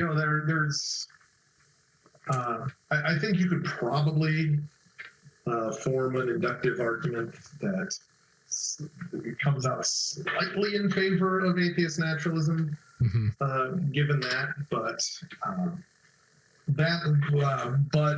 that changes if we add things. If we're talking about bare theism, it shouldn't be surprising at all. But if say it's a theist deity who interacts in the way that is described in holy text X, then it's much more surprising, because then you have these additional oddities that God wants to communicate certain things with us, and B, has communicated to at least some people unequivocally, and . So bare theism, mildly surprising, maybe a C inductive argument. But But if we want, the more we add to it, depending on what we add, it could get a lot more surprising. Sure. And one of the things I talked about in the text, well, if your claim, and this is, I think, maybe my more important response, everybody must confront the problem of the many. Well, wait a minute, there's a whole bunch of religious alternatives that are in disagreement with mine. So if I'm a Christian, I have to say Muslims are wrong on certain tenets. Of course, unless I'm a pluralist of certain description. But here's the important thing. If my response is, well, my religion is better grounded than theirs, evidentially and rationally, then it's absolutely shocking that this would be the case, that there are theists of that background that's supposed to be the most rational, and yet most people don't believe it for those reasons. Instead, the pattern conforms to you're 80% likely, higher than 80% likely to just be whatever religious beliefs your parents are. Yeah. Well, I think that's a very different argument, but I think that's actually a much stronger one. But notice we have to build in a whole bunch of extra. Right. And kind of on the flip side of that, here's one I'm particularly interested in that I've sort of thought about as I've wrestled with these sorts of issues. You know, like I said, I transitioned from being a pretty staunch believer to where I am now. But you know, as you look at some of these arguments and justifications for God, you know, in the literature and in philosophy of religion and such, some of them are particularly dizzyingly complex and sophisticated. I mean, they get into some really deep things, and not only is it deep, but it's very broad. You know, like all these different arguments and different areas of inquiry, I guess you could say. Do you think, and again, I know that it'll depend on whether we're doing bare theism or sort of a more specific form of theism, but would this be something we would expect to be true? Would we expect this issue to be so complicated and difficult if theism were actually true? And again, I know it'll depend on the sort of theism, but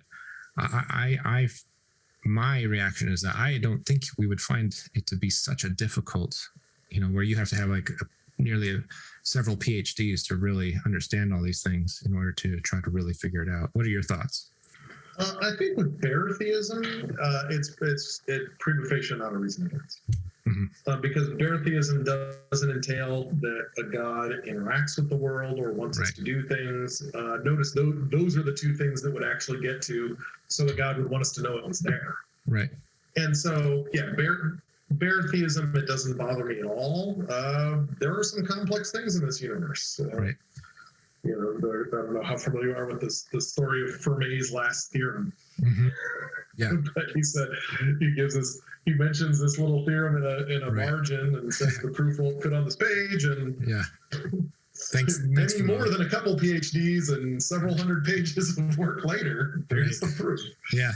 But yeah, once you shift to certain things that people put with theism but that is not entailed by bare theism, like wants us to do certain things, maybe an afterlife, et cetera, then it's a much bigger problem. But yeah, same answer. The problem depends on how much you pile in. But we might go back to kind of a Rowe-Schellenberg view that, well, if it were this complex, and knowing God's existence was somehow important to what we do with our lives, then we should expect that to be expressed much more unequivocally.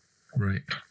Either through much higher caliber revelation or perhaps less complex influences. Right. You talk a little bit about religious disagreement as well. And do you think, and again, this will depend on our what we pack into the idea, but do you find this to be a pretty forceful argument that one could make as part of a cumulative case? I think so, and it's a little bit independent of what we added before, is to say, well, if theism is the rational option, that is more rational than its alternatives, including atheist naturalism, then we should expect that various patterns bear that out.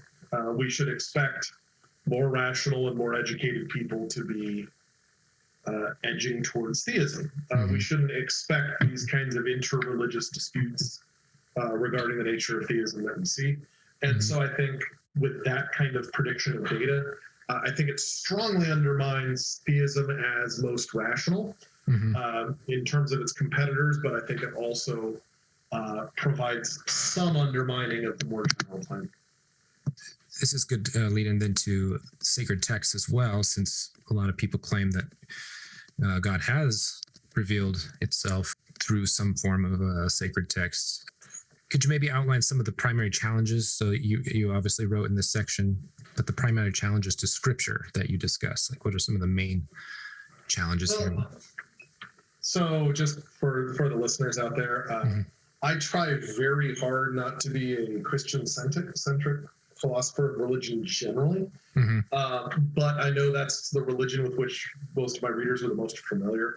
Right. And so I use Judeo-Christian texts as an example to kind of typify these problems that virtually every sacred text has. So, for instance, one is selection. Most of these texts existed before writing was common. And at some point in every religion, or virtually every religion that has sacred texts, that's decided by a group. A bunch of people get together and say, yes, these are going to be included in our canon, and these are going to be excluded. And if you're not aware that that's happening, as it's most of the time when I talk about this, Christians end up being shocked. They're like, well, wait a minute, there were more than 4 gospels? Yeah, there's lots of gospels.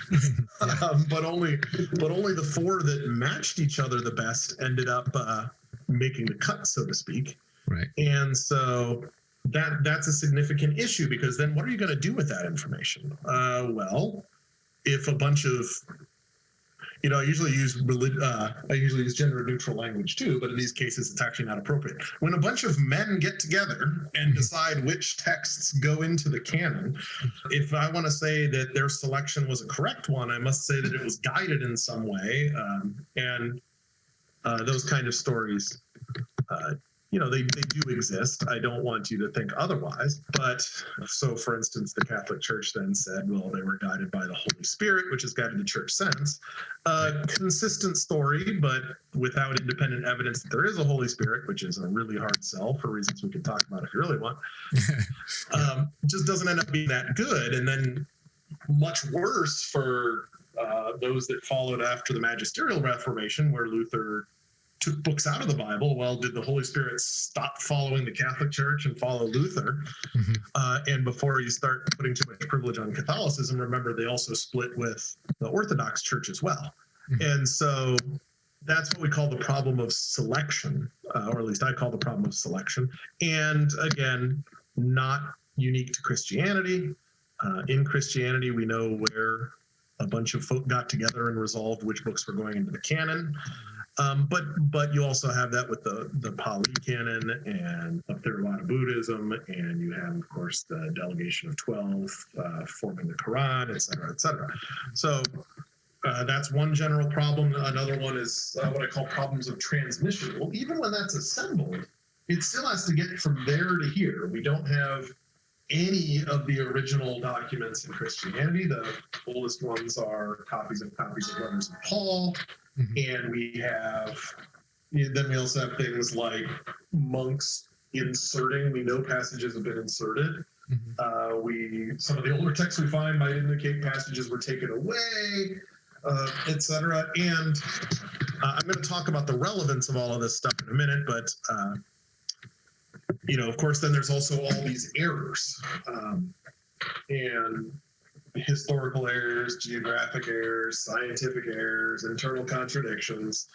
All of those put together say they do something. And it depends on where you are kind of in your intellectual journey and thought in terms of what they do. What's most important for this book, the way it's organized, is we're looking at sacred texts as a reason to believe in a God. And with those kind of errors, they fail, because if we're to get rid of the problems of selection and transmission, then we actually already have to kind of have a divine agency in place. And very similarly, if we are trying to interpret away contradictions, moral atrocities, etc. So you get a very different impact of how problematic these problems are, depending on where we are. If I think I have really good reason to believe there's a good deity who inspired texts, and Christianity somehow has the best claim to that being likely, just to use Christianity as an example, then these problems are minimized. But if the first chapters in the book have done their job, we don't have that either. And so, but yeah, they're there, and maybe you might be sympathetic to this. The old joke is, well, what do you do to become an atheist? You actually just sit down and read the Bible instead of just the passages that are highlighted. There's some really serious problems in there that it's hard to see how somebody who is not already heavily biased can just massage them. Right. I imagine then you agree with, a lot of the atheists like Wes Morriston and Evan, I think it's Fallis, Fales? Is that?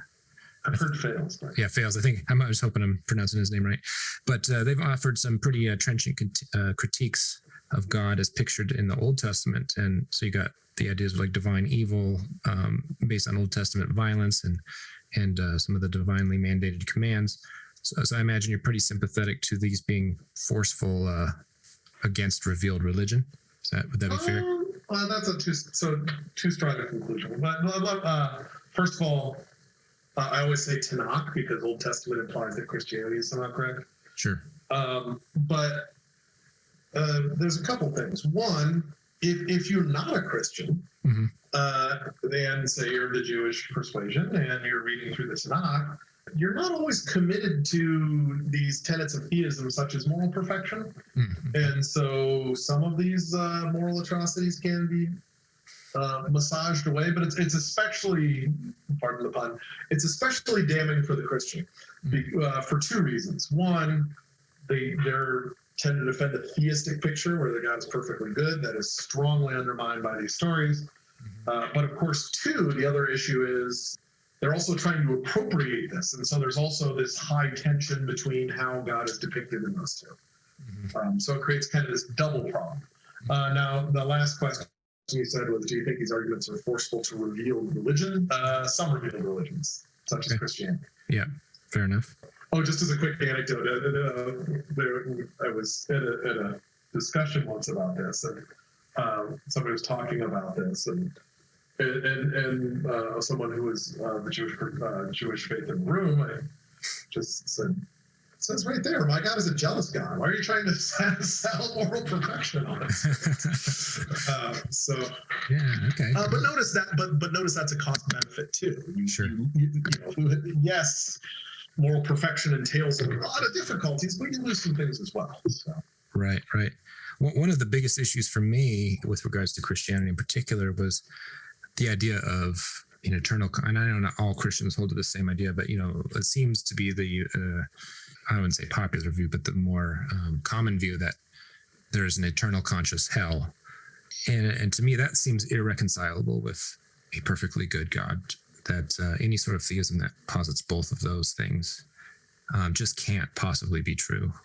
Would you say you agree with that, or what are your thoughts there?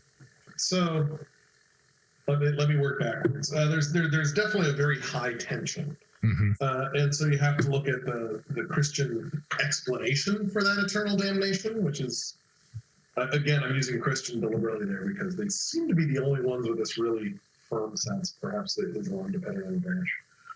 But, if they talk about this infinite sin of somehow turning away from Jesus, or this fundamental break between God created and creation. So the question is, do I think those are coherent? Is ultimately going to be my answer about whether hell is compatible with an infinite good being or not, because theoretically infinite punishment for infinite crime has some notion of justice built into it. But the problem is I just do not think that those can constitute infinite crimes in the sense that it would merit infinite damnation. Right. Right. So they'd have some work to do as far as establishing that there is some kind of infinite crime that has been committed. Yeah, and not only that, but infinite crime in the sense that it merits infinite punishment, which Right. that's a harder sell too. Right. Yeah, fair enough. No, I appreciate that distinction, and that is helpful. And I would agree with that. What do you make of, in terms of defending then, a revealed text, say like the Bible? So again, not to pick on Christianity, but like you said, it's sort of the most pertinent one that we deal with here. I know a lot of Christians put, at least the ones I come across, again, more at the lay level. It's probably very different in the professional literature, but a lot of Christians seem to rely on arguments like from prophecy. So that's like a really popular one that I see a lot. What do you make of? I mean, in particular, they seem to claim that the Bible itself is the most, but not any other book comes close to making like the sort of prophecies that the Bible does, and so that seems to be a particularly strong selling point for them. How would you respond to that? There's kind of three, I think, important responses to it. If you're dealing with one is there's an issue of volume. That you make enough prophecies and some will come true. And so what you really have to do is make sure to look at all the prophecies, or else you're just cherry picking. And anybody can do that. Anybody can have 50 prophecies come true if they make 700 of them. So that's thing one. And I think if you broaden the scope and actually look at all the biblical prophecies, it turns out pretty bad. So for Christianity specifically, Jesus is just a terrible fit for the prophecies about a Messiah that are contained in the Tanakh, and I talked about that in some of the book. But then Jesus himself is a terrible prophet, which is kind of funny. And so I think the latter is kind of the more offensive one, in the sense of, well, now the Christian's in a dilemma, because either Jesus made some false prophecies, or we have to somehow interpret it away.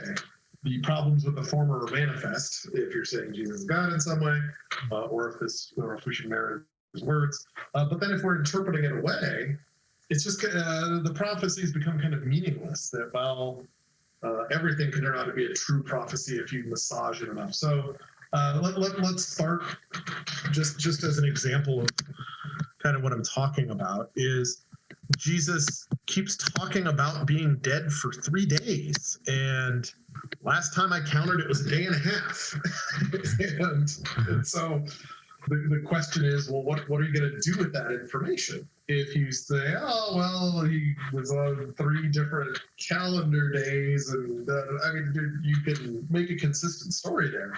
It's just a question of whether it retains its potency. And then there's ones that just you really have to get creative. So Jesus talked about his second coming would be when all but the youngest of you would have already died, which seems to imply it should have happened, roughly 1900 years ago, and it didn't. So what's our other option there? Imagine there's some immortal apostle wandering around, and therefore the prophecy is not false. And like once you take off the blinders, once you start focusing on all of the prophecies, there's just this problem is systemic. It's all over the place. Think of all the stuff in the and then there's sorry, I didn't trail off there. But then there's context stuff as well. One, some of these prophecies are really amazing until you realize they were actually written after the events happened. You're like, well, that's that's not a hard prophecy at all. Right. And then some of them are we should be interpreting in context. For instance, the book of Revelation is thought to be, all these prophecies about the end of the world, but really a lot of it was actually about stuff that was contemporary and going on during Roman Empire times. And the horror of Babylon was kind of a Christian nickname for Rome. And so, do we read these literally, or do we try to read them in context? And those present some significant difficulties too. Yeah. The refutations are out there. If you just quickly Google, false biblical prophecies, you'll get quite a more impressive list than is in my book. Right. Well, no, I thought you did a good job though, bringing up some interesting ones that and highlighting some ones that were really important. So, yeah, and that's what I try to do. I try to get the ones that are the most important but the least well known sometimes. Sure. Yeah. Exactly. Well, we've gone through a significant portion of your book here, and just for the sake of time, because you've been very generous, and again, we appreciate that. Are there any particular sections that you would like to talk about further? So, you've talked about, or you have the section on miracles and some challenges to religious experiences, moral critiques of religion. You address personal survival and afterlife. We've kind of been talking about Christianity as we've gone, but you do have a section on the case against Christianity, and then a couple other ones. Are there any in particular that you would like to finish up on, or? I think that some of the responses, they're general responses, of course, but I think they're involving religious experience and miracles. Mm-hmm. I think that they're fruitful because they tend to be going on in the backs of people's heads, but they're often not articulated in the right ways to get some strange results. And this just has to do with, very generally, we have a naturalistic preference in explanation. Mm-hmm. And I think that's important to recognize that's something that theists and atheists and everything in between tend to agree on. Mm-hmm. That when there's a natural explanation available, we ought to endorse that explanation, unless there's some overriding condition. So a simple example I gave is I flip a switch and a light turns on. We have for any action, we can either explain it naturally or supernaturally, but clearly there's unless there's overriding conditions, we prefer the naturalistic explanation, and rightly so. And again, that's true for theists and atheists alike. I don't posit a miracle that happened between me flipping the light switch and it turning on, at least in the relevant sense of miracle.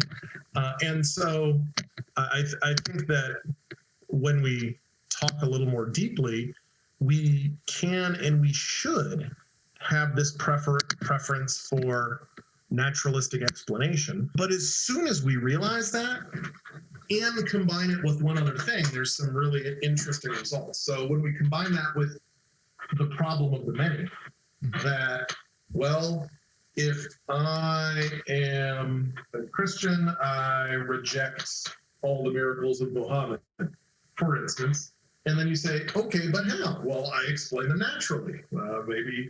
Maybe Muhammad was delusional in hearing the voice of Gabriel in the cave. Mm-hmm. But as soon as you say that, given what we've already talked about, what's good for the goose is good for the gander. Mm-hmm. And now I've undercut my own. And we have, it's a consistent view to say, well, even if I think I witnessed something supernatural, I should have a preference for natural explanations because I've already entered them into my epistemology. We have to grant that seizures can cause hallucinations and various things like that. And so we have these defeaters that seemingly can't be ruled out. Mm-hmm. And that's going to apply to religious experience. But then we also need to talk about what it would take to actually be convinced that a miracle's supernatural explanation is the correct one. Mm-hmm. And I think there's a lot more detail I could go into those two topics, but I really think it's important to draw out that we're not trying to be a jerk here in denying religious experience and the miraculous. That's just how we are. If somebody walks into the room and tells you, hey, I just saw a corpse get resurrected, there's appropriate incredulity there, especially when we know there have been fake resurrections, and I could very easily imagine how somebody might fake one, et cetera, et cetera. And then adding, but I actually read about it in a book that is full of errors, doesn't actually add anything, it seems to subtract. But I'm happy to talk about any of that stuff or whatever you wish to talk about still. Yeah, well, given that you said we naturally prefer natural explanations, even on both sides. Nevertheless, I mean, there's no shortage, obviously, of miraculous claims from believers of all kinds of religions. Would you say that the sheer amount of claims adds any weight at all to their veracity? And then piggybacking on that, how might skeptics productively engage people who are just absolutely convinced that they've experienced a miracle? So there's a couple things to say about that. I think it's a good question. I think the sheer number actually takes away rather than adds. Okay. For kind of Humean reasons. That means that all of them can't be legitimate. There's contradictory ones, and we don't want all of them to be legitimate. If I may use kind of a graphic example, Albert Fish, has my vote for worst human being of all time. That tells you something. But at certain times when he was eating the bodies of children he had murdered, he thought he was having this close communing experience with Jesus. And if I'm talking to a theist and says, yeah, that probably was, I'm just going to back away slowly. However, hopefully the reasonable theist will say, well, of course. I mean, he had 7 or 8 different documented insanities, and of course that was not veracious. Now we're going to start getting somewhere, but now we have to talk about the list of all the miracles we want to reject. So we want to reject the hucksters, we want to reject the ignorant, we want to reject the crazy, and once you start doing that, you're going to have some real trouble, because the level of credulity you use has to be consistent. And if I raise my credulity to reject all the purported miracles of Hare Krishnaism in a way that I don't raise them for purported Christian miracles, then I'm just inconsistent thinking. But instead, I think that once we set our bar of credulity by rejecting all the ones we want to reject, there's just a very, very short list, if any, left. Now, here's the interesting second part. Suppose, and then of course there's the ones that we seemingly can't have defeaters for, such as singular. I mentioned in the book there's singular epileptic fits that can cause hallucinations, and maybe somebody has one once in their life, and that's it. Suppose even. I'm not sure how you could eliminate certain causes of hallucination, but assuming you could, and assuming you're a theist talking to an atheist, it's a perfectly reasonable position, and I think it's the position you should take, is to say something like, I know my miracle was genuine, but I have no reason to think it should convince you. Evidence is like that. Evidence is asymmetric. There's, stepping out of the God debates for a minute, there's tons of reasons and situations where I have a good reason to believe something, but due to the personal nature of evidence and history and memory, I can't convince you of it. And so there's nothing wrong with that kind of response. And I think that Hume was right in granting it's at least theoretically possible that there are miracles, but that's consistent with the position that you should never believe testimony that one occurred. It's ultimately the Humean conclusion there, and there seems to be something deeply right about that. Would you say that the low prior probability of theism gives us additional reasons to doubt miracles occurring? I think I'd have to chop a little with definitions there first. It depends on so if we mean by miracle a violation of the laws of nature, that's one thing. Whereas if we add that somehow cultivates or supports a specific religion, that might be a different one. Okay. And then it also depends on our depiction of a deity. So if I'm really, really convinced in deism, that kind of entails that part of moral perfection is no miracles. So that's going to interpret things a little differently. But if we just kind of stick to the stereotypes of, well, if I don't have reason to think that there's any supernatural being, then yes, that should drastically decrease the likelihood of a miracle as a miracle. That is, as something that is actually a violation of the law of nature rather than something unexplained. Yeah.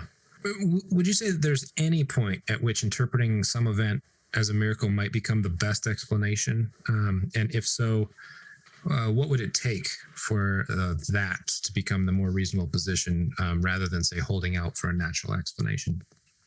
That's a good question. Actually, is one I did address in the text. Mm-hmm. But let me be clear about my position. I think that there is theoretically places we must grant that, and to do anything else, we're just being dogmatists. Mm-hmm. I don't think any purported miracle to date has even come close to these. Mm-hmm. So I think that we should.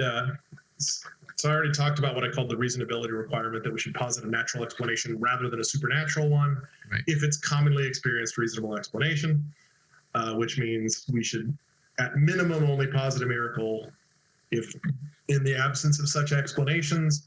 What would that mean?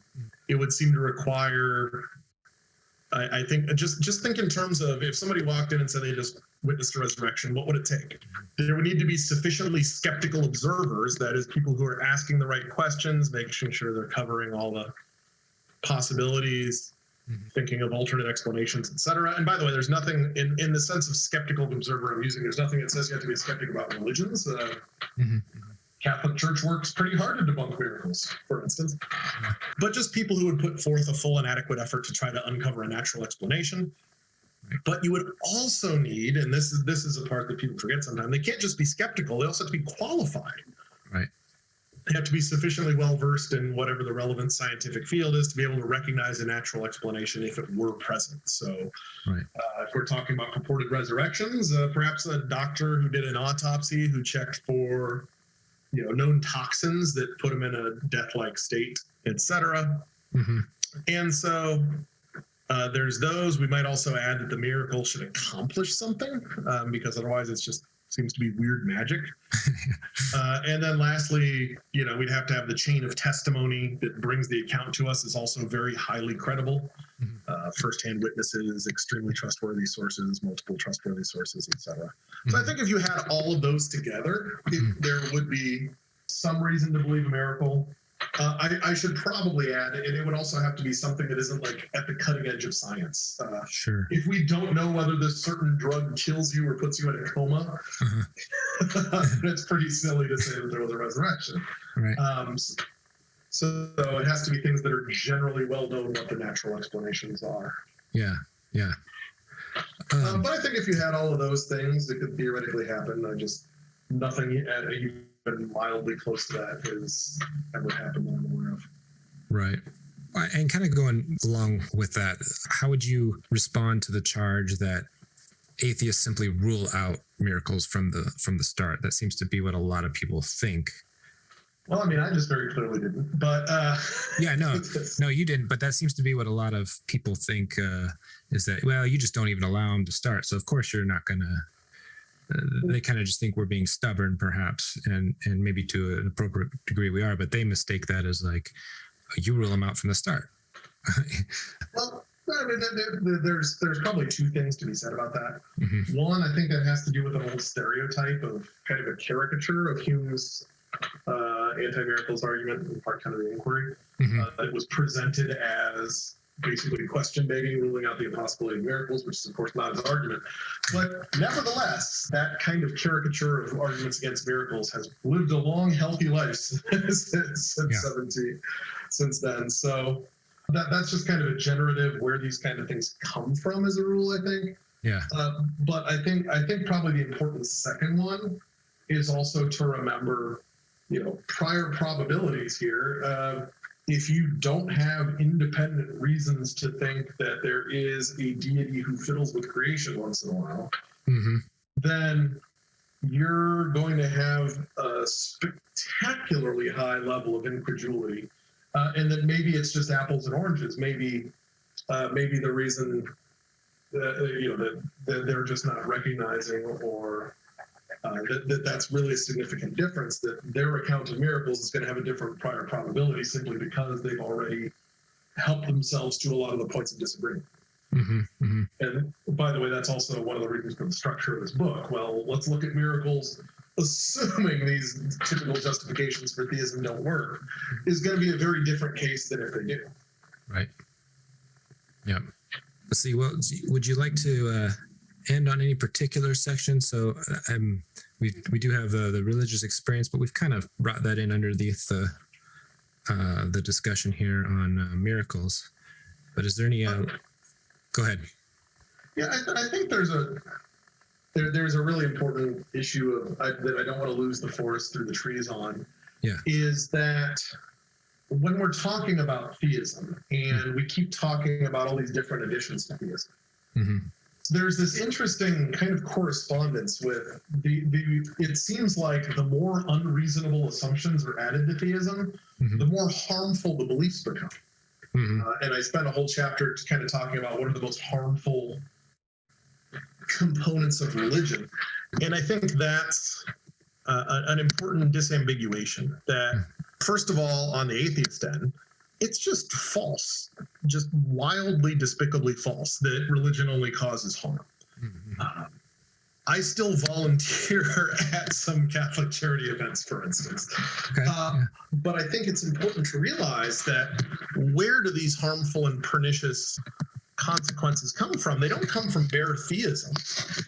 They come from these additions like exclusivism, that only my religion is able to achieve whatever the religion's ultimate is, and the view that somehow that if you are not of this religion, you are therefore less valuable, and that you can read and ransack the texts in a certain way to kind of get God's divine approval on whatever you want.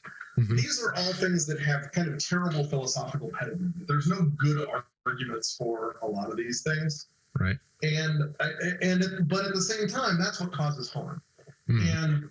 And this tells us a couple of things. One, my own personal view, I'm not, the reason I get along so well with a lot of theists is because the theists I get along with don't make these harmful and unreasonable additions. And if you want to be a theist who posits a first cause and that first cause wants us to do good things to one another, great, bro hug, right? That's less interesting to me, even if I don't think the view is well justified. Sure. I don't think it's wildly irrational, and more importantly, it doesn't cause much harm. By contrast, it's these various additions that just do these terrible things, and we're talking literal body counts at their worst. And those are things you don't get with bare theism, and so you can't do this. Oh, cosmological arguments are kind of rational, therefore Christianity is true. No, you got to do the work at every step. Mm-hmm. And you've got to justify your beliefs rationally. And part of being a rational thinker is the higher the consequences, the more certitude you need. And so if you're going to do something hateful or harmful in the name of your religion, that requires a lot more certainty than A is there, but B, that you're going to get out of it. And so I think, I really think that reason is the common denominator, that if we just stick ourselves to good reasoning, then we don't have the pernicious consequences of religion. And at the same time, we have better and more refined philosophical approaches to religion. And I am not anti-religious, full stop, but as soon as your religion starts causing any sort of harm to anyone but yourself, that's when I'm going to take umbrage, and not just in the sense of getting annoyed, but also it's probably coming from something that has very poor reasoning supporting it. Mm-hmm. So I wanted to just throw that out there and to realize that there's a lot more at stake, but also when we start talking about degrees and additions, there's a whole lot of common ground in terms of what's justifiable philosophically. Right. Well, just to say again, we really appreciate the time you've given to us here, and we've covered a lot of your book, Atheism Considered, which I really enjoyed. It's a very good book. But before we wrap things up, is there anything that you're putting in the works coming up? Are you planning on writing any other books or working on any particular projects that people could be on the lookout for? So I'm currently just doing some cleanup work on some of my miracles account for kind of the micro level. Long term, I'm really giving some thought to doing a book on maybe even an anthology instead of a sole author on something like the deadly sins of theism, by which I mean just the what I've been talking about a lot, just these very big picture assumptions that are not shared by a lot of people, and therefore kind of prevent a fruitful dialogue from happening sometime, such as, assumptions about causal principles and infinite regresses and applications of S5 and things like that. So that's what I've been kind of toying around with. Yeah. That would be very interesting, actually. I think would touch on a lot of the aspects we talked on today. Are there any final wishes that you would have for, or hopes that you would have for people to learn from your book that you have out right now? Yeah, do the work yourself. Whether you think that, my book's the best thing since sliced bread or the worst. My goal is really to try to get people to start talking about how we might think about these things to move forward. That's why each chapter includes a suggested reading list and additional resources that include just as many authors that disagree with me as ones who agree. Right. And I really liked your challenging questions at the end, too. I thought that was very helpful. Yeah, it's a good way to organize thought and kind of isolate disagreement. Humans purported to have said, truth springs from disagreement among friends. And I think that's a really helpful way to approach philosophy of religion. It always has been for me. I did my PhD work at Purdue, and that's a great model to use there. And you're talking to fellow human beings who have different worldviews than you. You're not talking to people who are wildly irrational just because of one belief they have, or anything like that. So. Right. And then, do you have a website or anything where you have your papers or anything like that? I think I try to keep my fill papers pretty accurate today. Fill papers? All right, excellent. So if they're interested in any more of your work, that's where they should look. Yeah, that's good. So I think I will. It's also a good reminder for me. I should really double check to make sure it's up to date. Excellent. Well, thanks again for coming on, and man, spending a good portion of your day with us. We really appreciate it, and it's been an awesome conversation. I've really enjoyed it. Well, I hope so, and I hope the listeners have gotten something out of it as well. But definitely thank you for having me. Yeah, I hope you enjoyed your first interview, and hopefully maybe you'll be interested in doing it again sometime. Yeah, sounds good. All right. Well, thank you so much, and have a great rest of your night, and we'll hopefully hear from you again. All right, sounds good. All right. Thanks, Professor Lorkowski.